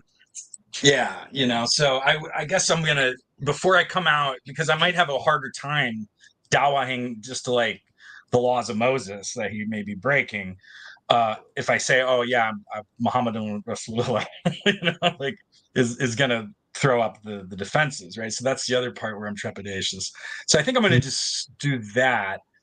He does pray 7 times a day. He follows the liturgy of the hours. Now maybe he's making shirka dua in the formulation of his prayers, but hey, it's like if you were praying duha, tahajjud on top of 5, right? The raw common word verse as it is. I mean, would that be something your father would accept? Just the verse as it is. Well, the thing is, if I start bringing out Quran. Like, I think I can sell him on what the Quran is forewarning about Well, just by you don't referring have to the to. Gospel of You don't Mark have to. and No, I mean, Deuteronomy. Truly. you don't have to actually say, quote the verse itself. You can just say what it says, right? You can just Oh, say what okay. it says. Yeah, just tell them what it says. You know, that we should not, associate anything with God. That we shouldn't take ourselves as lords besides Allah. Just what it says, right? Because that is That's really another is thing. the He's very loyal to the Catholic hierarchy, even with yeah, the liberal Pope. And that's tested his his faith in Pope that's the infallibility. It's like if you had a Shia and you had this like communist Argentine Shia Ahl Bayt imam, they would be like, I don't know. You know what I mean? Be kind of yeah. funny. Um, so, so what I really think about the Awliya thing is that I think that the Constitution of the United States, with its freedom of religion, ensconced a commandment that earlier caliphates kind of respected.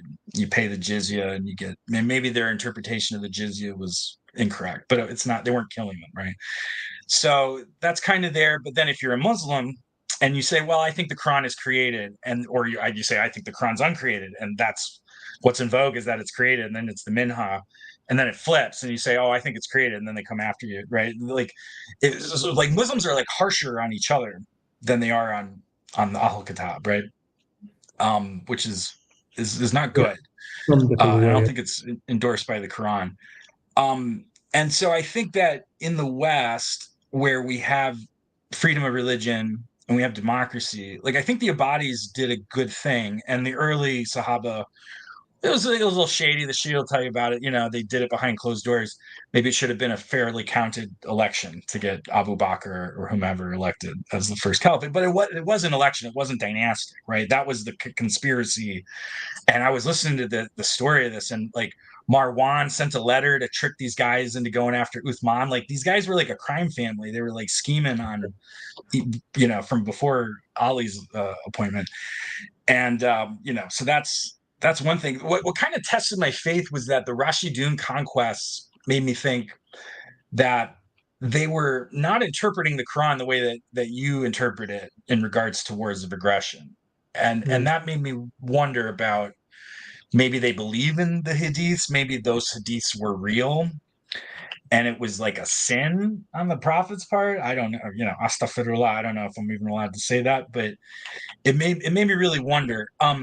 But what I think about Alwiya is that, say what you will about the West, the crime, there's pornography, whatever, but it's like there used to be a lot more sin in the old days. There used to be a lot more violence, and that some of these things that at least we read into the Quran are ensconced in the law, and that essentially these are Islamic principles. So you're not really taking Jews and Christians as Alwiya to live in Canada or live in South America or live in the US or UK Yeah. or whatnot. And that, Muslims need to get more political and try to move society not in a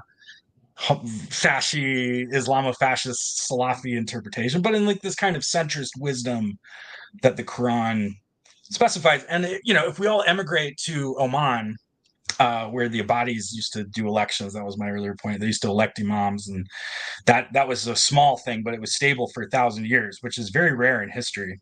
They had no wars, and they didn't really have much surface area to get into wars. But they made a stable little utopia with a low GDP. But okay, it's not to be confused with the Sultanate, which was on the coast and which became ultimately this colonial empire, right? And that's when they got into wars again. But I think there's a great example there. I think that's representative republic. They weren't the first to do it, and they did it based on merits of what taqwa and righteousness, right?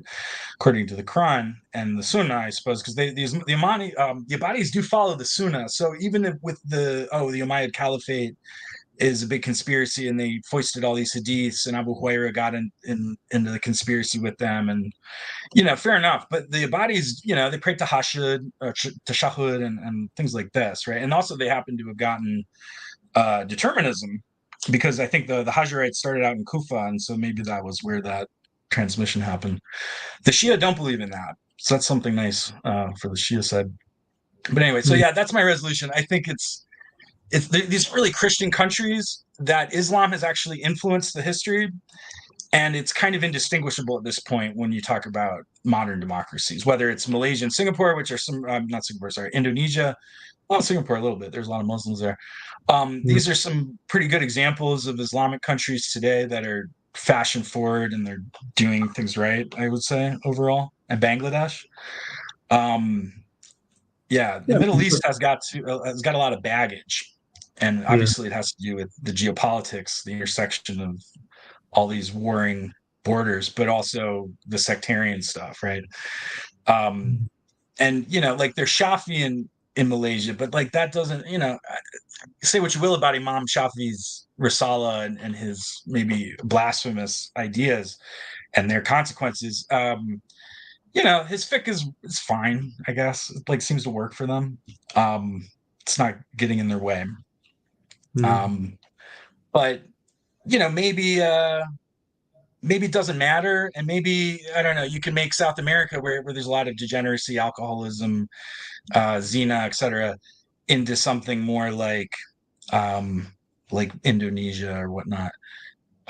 USA, it's its own beast, I suppose, but there's a good argument for that. That you can listen to Sami Hamdi talk about that. I So mean, the issue for me with the yeah, nation states now is that, for me, of course, I would just say that the most Islamic country would be the most just, the one which has the most justice.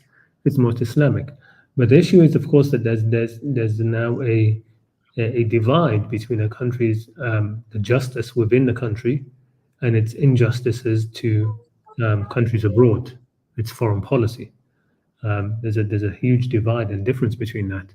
So you could say on one hand, the United States has a high level of justice within its borders, um, but abroad and foreign policy and what it does abroad, incredibly unjust, right? So right, how do you square that all into one thing?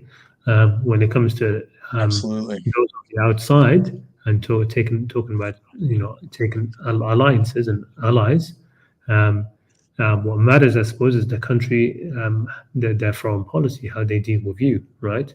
Because if they're dealing with in a very unjust way, that's a very kufri way, especially since a country which understands a country which has justice within itself. It understands justice. Its government understands justice. Its people understand justice. So the fact that it does injustice to those abroad is an even greater example of kufr, because you're basically what justice is, and rather than being grateful for the being able to put it in your on your have justice within yourself, you extend injustice away from you. Um, so well, that's how the war in Iraq was sold, right? We're going to help them be free, and then nobody had studied the Sunni Shia sectarian thing, and that this was the most divided country in the Middle East in that regard, apparently. So there was a lot of collateral, but it wasn't like Gaza where the U.S. wasn't destroying like they did in Korea. It's not like the U.S. never done this before. They destroyed 95% of the structures in North Korea, and they killed a couple of million South Koreans who lived in the middle area, which is why it became kind of depopulated. It's not just the demilitarized zone; it's a depopulated zone. And this is what the Israelis are doing, except it wasn't on television in the 50s, so nobody cared like they did with Vietnam. And that's what's radical here is that you can not only get certain clips on television, you can get anybody who's lost a family member or somebody who's a bystander witnessing their grief. They put it on TikTok, and it's bombarding people who just wanted to go see dancing videos. And so it's kind of like we're seeing what happened with the boomers. Funnily enough, like George W. Bush was a product of that time, and that's the nifaq as well, I suppose. A great example of a munafiq character is in The Departed, the Matt Damon cop. So you're talking about somebody who knows justice and then does extra injustice because he's this corrupt cop who's working with the mob because he got kind of raised by the mob boss. So the mob boss is like clearly a kafir, right? He's like an evil guy. It's kind of chaotic evil. And then, Matt, have you seen this movie, The Departed? I have, but a long time ago. But yes, I remember. Matt Damon and Matt Damon. He's like a Two-Face, right? And then the one guy with Marky Mark is like the kind of jihadist, like justice guy, and and at the end he's gonna finally get him, and he goes, okay, like he knows he's guilty, This is pretty great. There's another Martin Scorsese movie that came out recently, Killers of the Flower Moon, which is about these Native Americans getting systematically murdered by white people who just want to take their oil money.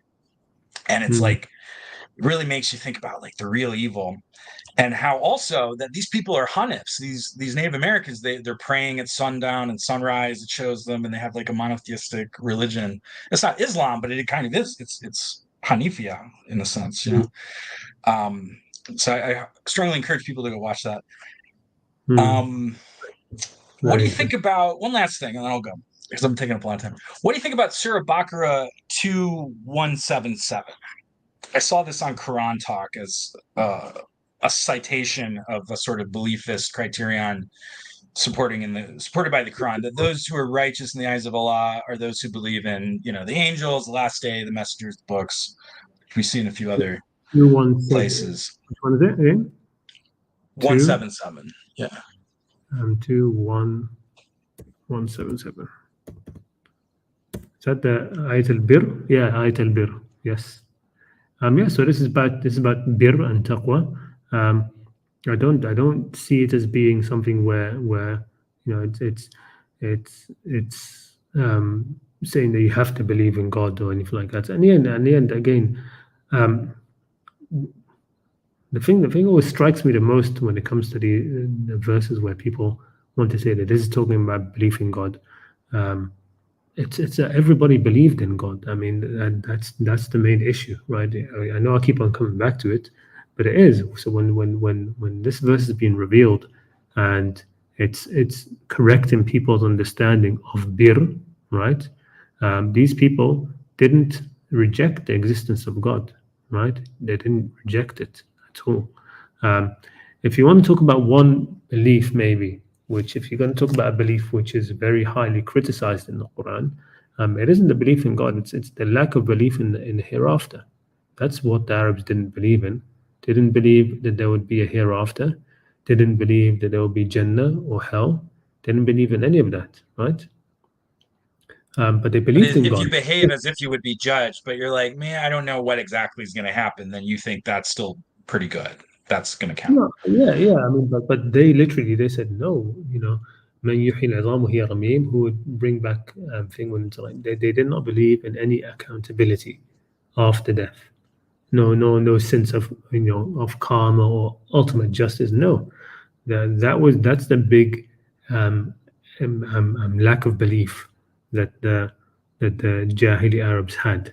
That's the thing which they found incredulous, right? That the Quran was coming with. It wasn't that the belief in God. They all believed in God. They all believed that God was the creator, etc. So this is what it says: ليس البر أن تولوا وجوهكم قبل المشرق والمغرب ولكن البر من آمن بالله. And again, just take amana to mean what it means. It isn't that belief in God, but to have a faith in God, right? And that would include a faith in ultimate justice, right? That if you're going to have real trust in God, let's say you're one of the people who is not moving away from the people who are committing the injustices. Think of the people who are the victims, right?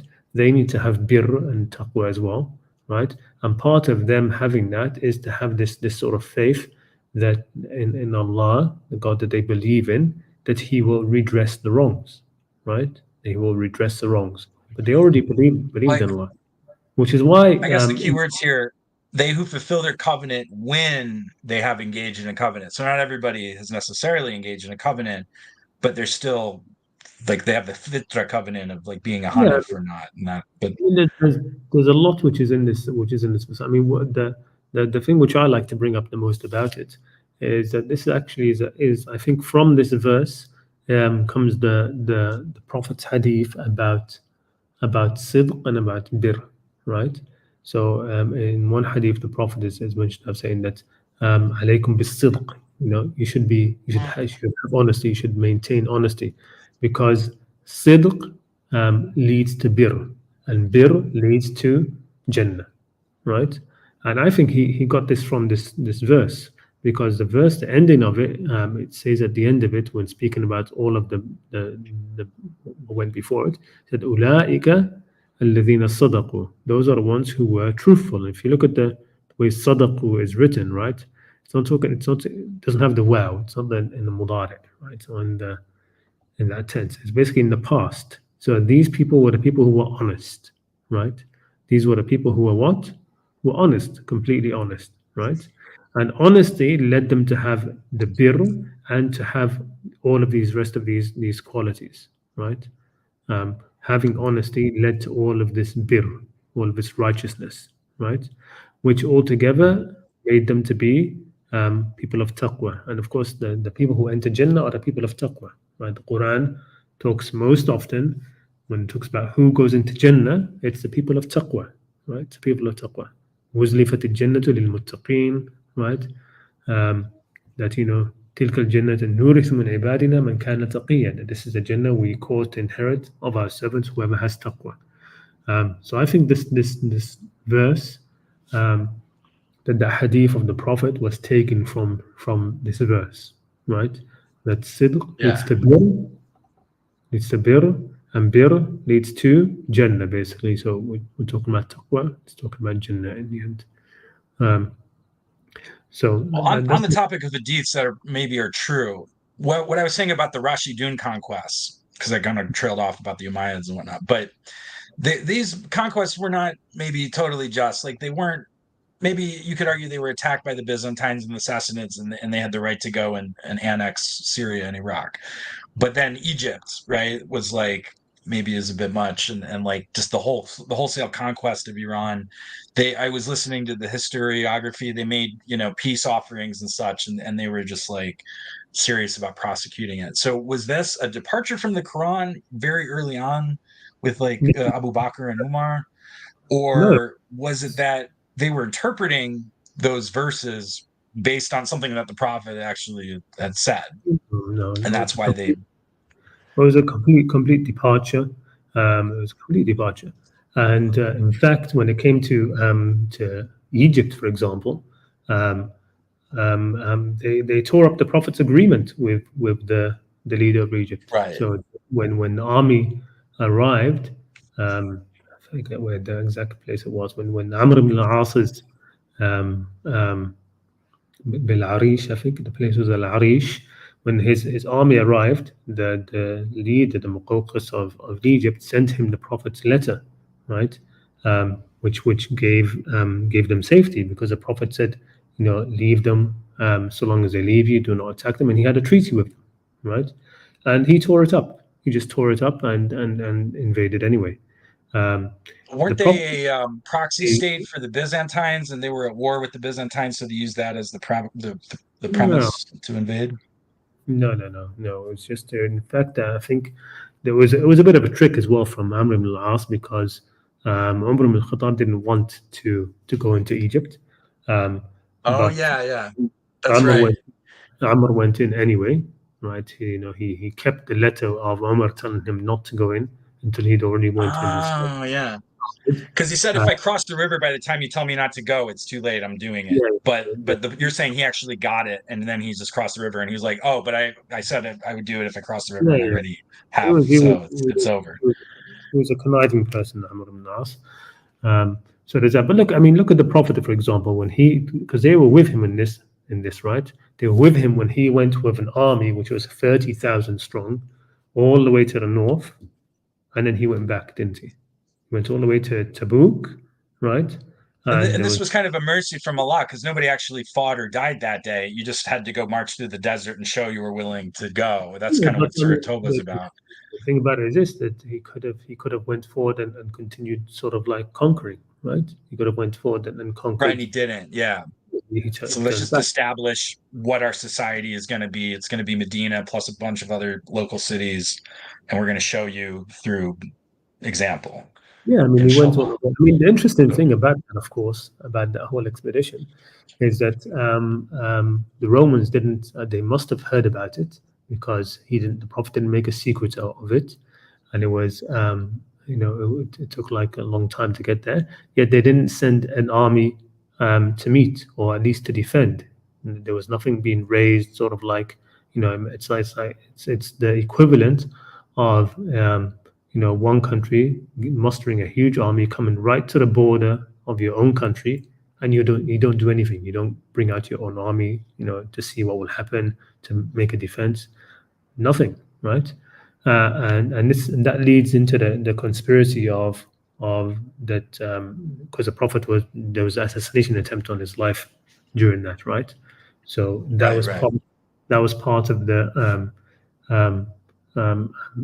link in that, because Abu Sufyan went up to meet Hirqal, right? And of course you have the hadith in Bukhari which talks about that joke of a hadith where it's about how Abu Sufyan was like, oh yes, he said all these good things basically, right? Like, but no, it was he was there to be part of that with Abu Amr al-Rahib, the Aus, the one from Aus from Ansar, who ended up dying, of course, with Hirqan. He died over there, and Hirqan oversaw his inheritance to his children, right? But this was a person who was supposed to be, after the Prophet would be assassinated, he was going to be raised up as like the new prophet, for them. Right.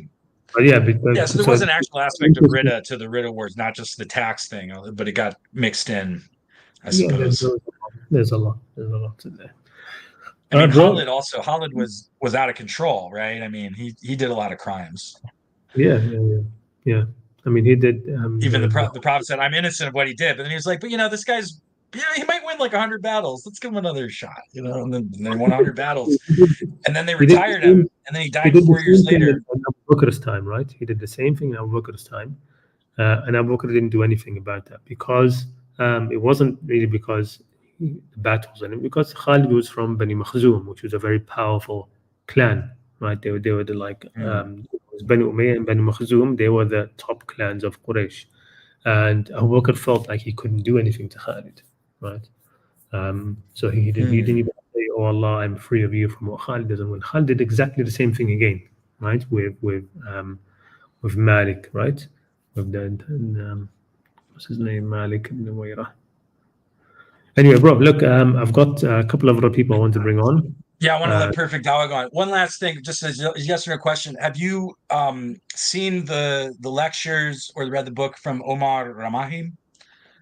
No, which ones are those? Omar Ramahi? Well, he's a big Quranist. He has a lot of similar task fear as you do. I'll send you a link on Twitter. I think you'll enjoy his stuff. Yeah. All right. Well, thank you for letting me. This is my first time coming on, and you really let me do every talking point that was in my mind. So I really appreciate that. MashaAllah. Anytime. All right, bro. Take care, and inshallah see you soon again. Assalamu alaikum. Walaikum assalam. All right. Okay. Let me bring on Perfect Dawa, and then you Aslam. Okay. Yeah. Assalamu alaikum. Walaikum assalam, bro. How are you? Alhamdulillah, I'm fine. How about you? Good. Yeah. Sorry, by the way, I haven't had a chance to look at that video. I know, like you said, it's short and everything, but all right, because it's on an important topic, I want to actually sit and actually. Yeah, of course, yeah. Properly, yeah. For those who don't know, maybe what we are talking about, it's about chapter 5, verse 38, about the thieves chopping hands, and there is a video on my channel. It is the latest video, 10 minutes. And I shared it with one of the Quran translators. His name is Dr. Safi Kaskas, and his translation is on this islamawaken.com. And I have somebody calling in every, usually on my live streams, and he was saying that no, I just believe that it is good for society to chop off hands and so on. And yes, you see, everybody have translated in that way. So I take the translation of majority. So I shared it with that Dr. Safi Kaskas, and first he didn't respond to me, but later he responded, and he even shared the video, and he said that the video is saying the exact, the exact meaning of the verse, which the video, actually the video is, Brother Rashid has made the video, and I shared it on my channel. I heard some, I don't know, some, okay, let me see. Yes, anyway, so, but of course I had myself a post 4 years ago on my Facebook about the verse, but Brother Rashid made it in another way. The video is very nice as well. So for those who would like to watch it, it is the latest video on my channel. It is 10 minutes, and it suggests that the verse simply says, arrest them, and if they repent, Allah will turn to them. Okay, so there is, and Dr. Safi as well accepted that that's the meaning. It doesn't mean that chop off their hands. It means to stop their access to the society, and if they repent, then forgive them.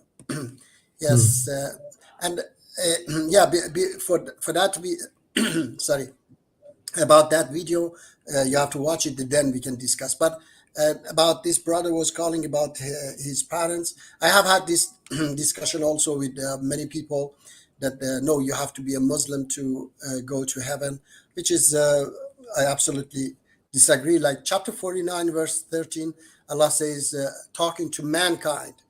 There are good scholars who say that it is not about Muslims, it's about mankind. It's a mankind.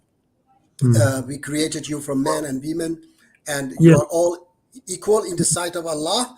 The best of you is the one with the most taqwa. Okay, so it's anybody. Yes, brother. Yeah.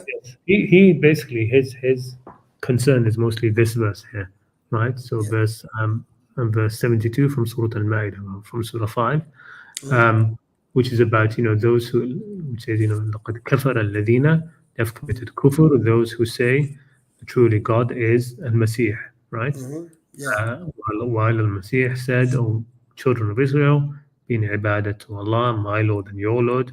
Truly he who commits shirk, billahi faqad harram Allahu alayhi al-Jannah."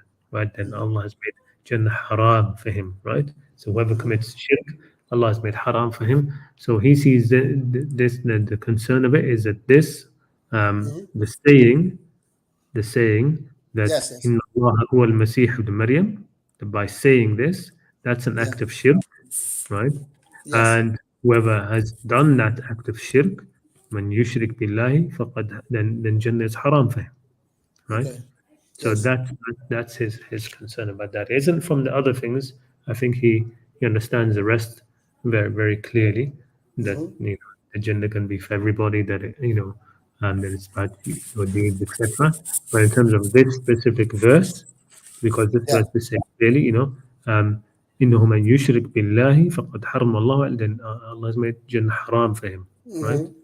And it's said in this verse where what is being criticized is saying Inna Allah huwa al-Masih, saying that Allah is al-Masih, right? Yes. So that he was mostly concerned about this verse. Yes, I understand. But I always say to people that Quran is not one verse. Quran is a whole book. And in other verses, like chapter 3, verse 113 to 15, Allah says, not all of them are alike.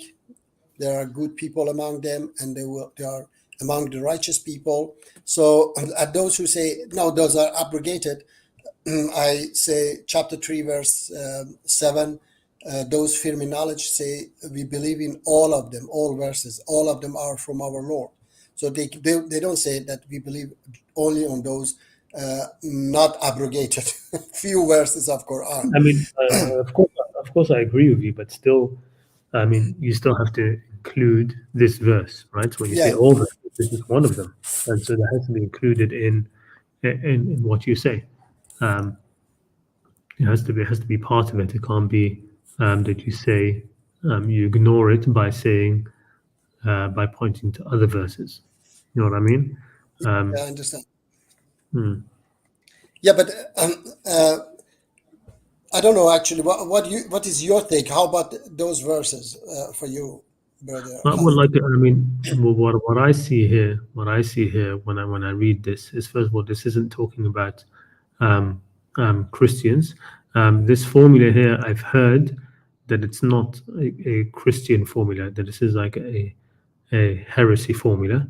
And next was, it doesn't really matter which way it is, but that's an interesting thing. There's an academic. I need to see this, what this video is called. Maybe I'll link it. I'll link it in the comments, but I can't do pinned comments anymore, unfortunately, because my channel doesn't have the correct standing to do pinned comments anymore. But when it comes to this verse, I see it as you've got two trends being given, right? Yes. That there's those who said this, and then there's al-Masih given a counter to that. So those who said this, and then the Messiah, he himself, gave a counter to this, right? And the only reason why you would take on board what they said instead of what he, the man himself, was telling you, was telling Bani Israel. So this again, because it's being addressed to Bani Israel, right, to the people in Yes. front of him. The only reason why you would take what they said over what he himself is saying about himself is if you were a person of shirk towards those rabbis, those priests, those authorities, right? And so, if the man in front of you himself is telling you to be in ibadah to Allah, but you then don't, right? And you say that the man himself in front of you is actually is Allah himself, then that's an indication of your shirk towards those people. It's an indication of your the level of shirk that you have towards those people, right? And so, and underneath that, there's going to be the rest of it, the rest of the shirk which they are going to be involved in. But it just basically means that they are in ibadah to these people, right? Mhm. They are ibadah to these people who said, "Inna Allah huwa al-Masih," right? So that the shirk, I see it that the shirk here that's being questioned here, the shirk isn't the saying that Inna Allah huwa al-Masih. It isn't that. The shirk is towards the people, الذين, these people, الذين قالوا لقد كفر الذين قالوا, these people, the shirk being mentioned here, right? That whoever is a mushrik, it's been directed towards those people because that's what shirk is. Shirk is about ibadah to people. Yeah, exactly. Yeah, it's not about saying this or the other. Yes, exactly. Mm. Yeah, and another thing is that also chapter 107 says Allah subhanahu wa ta'ala put the disbelievers together with those believers who do the same thing. They just pray and show off, despite they don't give the minimum aid. Allah condemned them. So it is not about what you say or what you believe, it's about what you do. Your action is important in this world, not your belief or what you say. Yeah.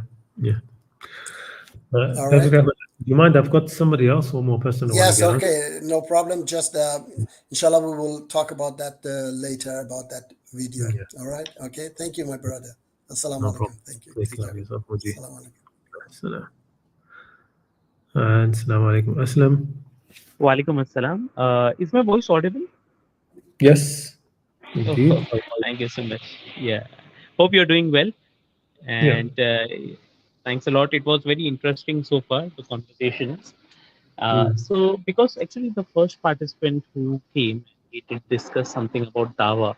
And because I am very much involved in Dawa related activities, so some of the things that I wanted to share with him is, and this is one of my observation, is that we have to make a difference between Islam and Islamism. So there is a Your hello. voice is very clear, to be honest. It's not very clear, and there's a bit of like an echo. Okay. Is it better now? We'll see while you're speaking, but it just wasn't Yeah. as clear to me anyway. Okay. So is it audible like now? It's audible, it just wasn't as clear and Okay. not as clear as it usually is, and it was cutting out Yeah. a little. Sure. Do inform me so that I can just adjust my mic. So I was just sharing that what has been my observation is that for the other person, we call them the term as we like when we convey to you heard a term called dai, a person who conveys the God's message to people. He's called a dai, and the person recipient is a Makki. Yeah, So sorry, when we I don't think it's very easy to follow. To be honest, your one voice one your voice sounds one far and okay, breaks up a bit. okay, is it how is it now? Okay, I think maybe a bit better now. Okay, it's better. I just it happens while you're speaking, so I can't tell. Okay. So I'm just, All right. So I'll just restart. What I was just trying to convey is that when we discuss with people, okay, so a person who calls people to God, he's called a dai. Okay. So when we interact with people, so my observation, is it better? Is it coming voice? yeah. Go ahead. Okay. So I was saying that when we discuss with people, so my observation has been that there is a difference that we have to make, and it's high point that there is a difference between Islam and Islamism. These are two different things. For the person, for other person, for a person of a different faith or a different society, etc., he always observe Islamism, and that's the reason why. So the person who the first participant, he was interacting with his father. So many a times he or the other person gets the notion of that my son or he's trying to get me involved into this Islamism, a specific clothes, a specific thought process. No voting is haram, and this thing like getting involved on those things. So we need to make sure that that is a different thing. Islamism has nothing to do with Islam as a submission. Why? Because in the Quran, if he takes his father to an orphanage, and that's the reason why Quran in the Ayatul Bir, God mentions that those are the true believers who help the orphans. Okay, so we have to understand that actual submission to God will not require that you have to follow a particular, like a school of thought, or because, for example, if I want to become an Sikh, as you have highlighted many times, a truthful person, I don't need to look into like Sahabas or this thing. It's something which is inherent, like how God has put in Fujura wa Taqwa, inherently it has put that's truthfulness. Similarly, helping others, like Surya Maun says. Similarly, helping neighbors. Similarly, being a truthful person, fulfilling promises. And Quran mentions that the believers are those who control their anger.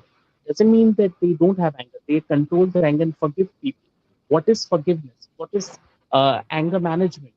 They speak to people kindly. These are the things that a first participant needs to convey to his father, and his father does not need to change his name. He doesn't need to, change his clothes, and he adopts these things. So, and he was mentioning so many points about history, but the Quran clearly says that they have their own reward, and you will have your own reward. So, that is the important point that as people, when we are communicating, as you have beautifully made a video that like God loves me or God loves me not, these things that are needed in today's day and age of confusion because of Islamism and Islam, which is submission. And in submission to God doesn't require God, doesn't want you to change your name, doesn't want to change your outfits. What he wants is I to build similarly the straight path. Quran mentions the straight path is that when you are like dealing with others, even if it's a relative, make sure that justice is there. Similarly, if you are giving money to somebody, if he is unable to repay it, give him more time to the data. Make sure that you note down these things, etc., etc. Similarly, when you pray, we know that God is closer than our jugular veins. The we do the wudu. It's a very natural process. So we have to promote the submission to God thing to people as a whole, then the Islamism, which many people get confused, like many people who do Tawbah, they try to do Islamism, they try to, promote a certain way of clothes, certain way of beard style, certain way of female outfits, etc., etc. That is making the way of God crooked, whereas the submission to God requires a person to become righteous, and then because of his righteousness, God will bestow faith on him. Like Alif Lam Mim Zalikal Kitab La Raiba Fihi, that because they will get guidance out of it. So that first participant, his father, he needs to communicate these all things: truthfulness, honesty, fulfilling promises, helping neighbor, controlling his anger. These are the values that God, and then he can inform that these are the things which has Almighty has put in, and you can directly connect with God. The prayer that we have, we can direct, because God is closer than our jugular veins. We don't need a mediator in between, and this is why. And then he can say that Prophet Muhammad is not teaching different anything, and he has to remove all the Arabic words, shirk, and these all. Instead of use common words, which is understandable. It's very important that we address the modern mind. If we're going to use certain very mumbo jumbo Arabic words, it will confuse humanity at large, and it will become very Arabic cult sort of thing. Whereas the message of, because God is for all, God is not like a person who is a cobbler. He also needs guidance. He cannot make it very twisted, very sophisticated. Guidance is simple. Entire 7 billion people can guide guidance by God, and it's a basic thing that God has given. There is a video which was very populated by a Turkish boy. He's saying democracy is haram, voting is haram, and these all things. So these all things, these people of other faiths see, and they say that this is what their religion is teaching, and then they want to refrain themselves from this. So we need to get important thing. Islamism is different, and Islam submission is different. Yeah. All right. Okay. I think that's a excellent set of advice that you could benefit from without a doubt. Yes. Thank you so much for that. Sure, Jazakallah. Jazakallah khair. All right. Okay. Thank you, Aslam. I think we'll call it a night now. 2:17. I'm sorry if I didn't get to see anything in the comment section. If there's somebody who has something to comment very quickly, might be able to do that now. What's this? Khidr was with knowledge from Allah. The young boy got killed, innocent boy, because Allah ordered it. Therefore, there is no free will in Islam. Yeah, we talked about that. No offense, none taken, my friend. And we talked about that. I mean, I don't think that Allah ordered it. In terms of allowed it, well, yeah, it's allowed like any other murder is allowed in this world, I suppose. All right, okay. I think I'll end it there. It's getting a bit late where I am. Thank you so much, everybody, for joining me, and thank you for the guests. And reminder that anybody can come on at any time, and share any contemplation that they like. Ramadan is here with us now. I'll try to do a stream every weekend of Ramadan if I can. No promises though. I seem to make those promises and unable to keep them, but I'll try as best I can. I think. All right. Okay. I just want to say salam, everybody. Salam, Brad Childers. Chilling with the scriptures, right? Rashid, brother Rashid. Okay, Jazakumullah khair, and take care, and Assalamu alaikum wa rahmatullahi wa barakatuh, and Ramadan Kareem to all of you.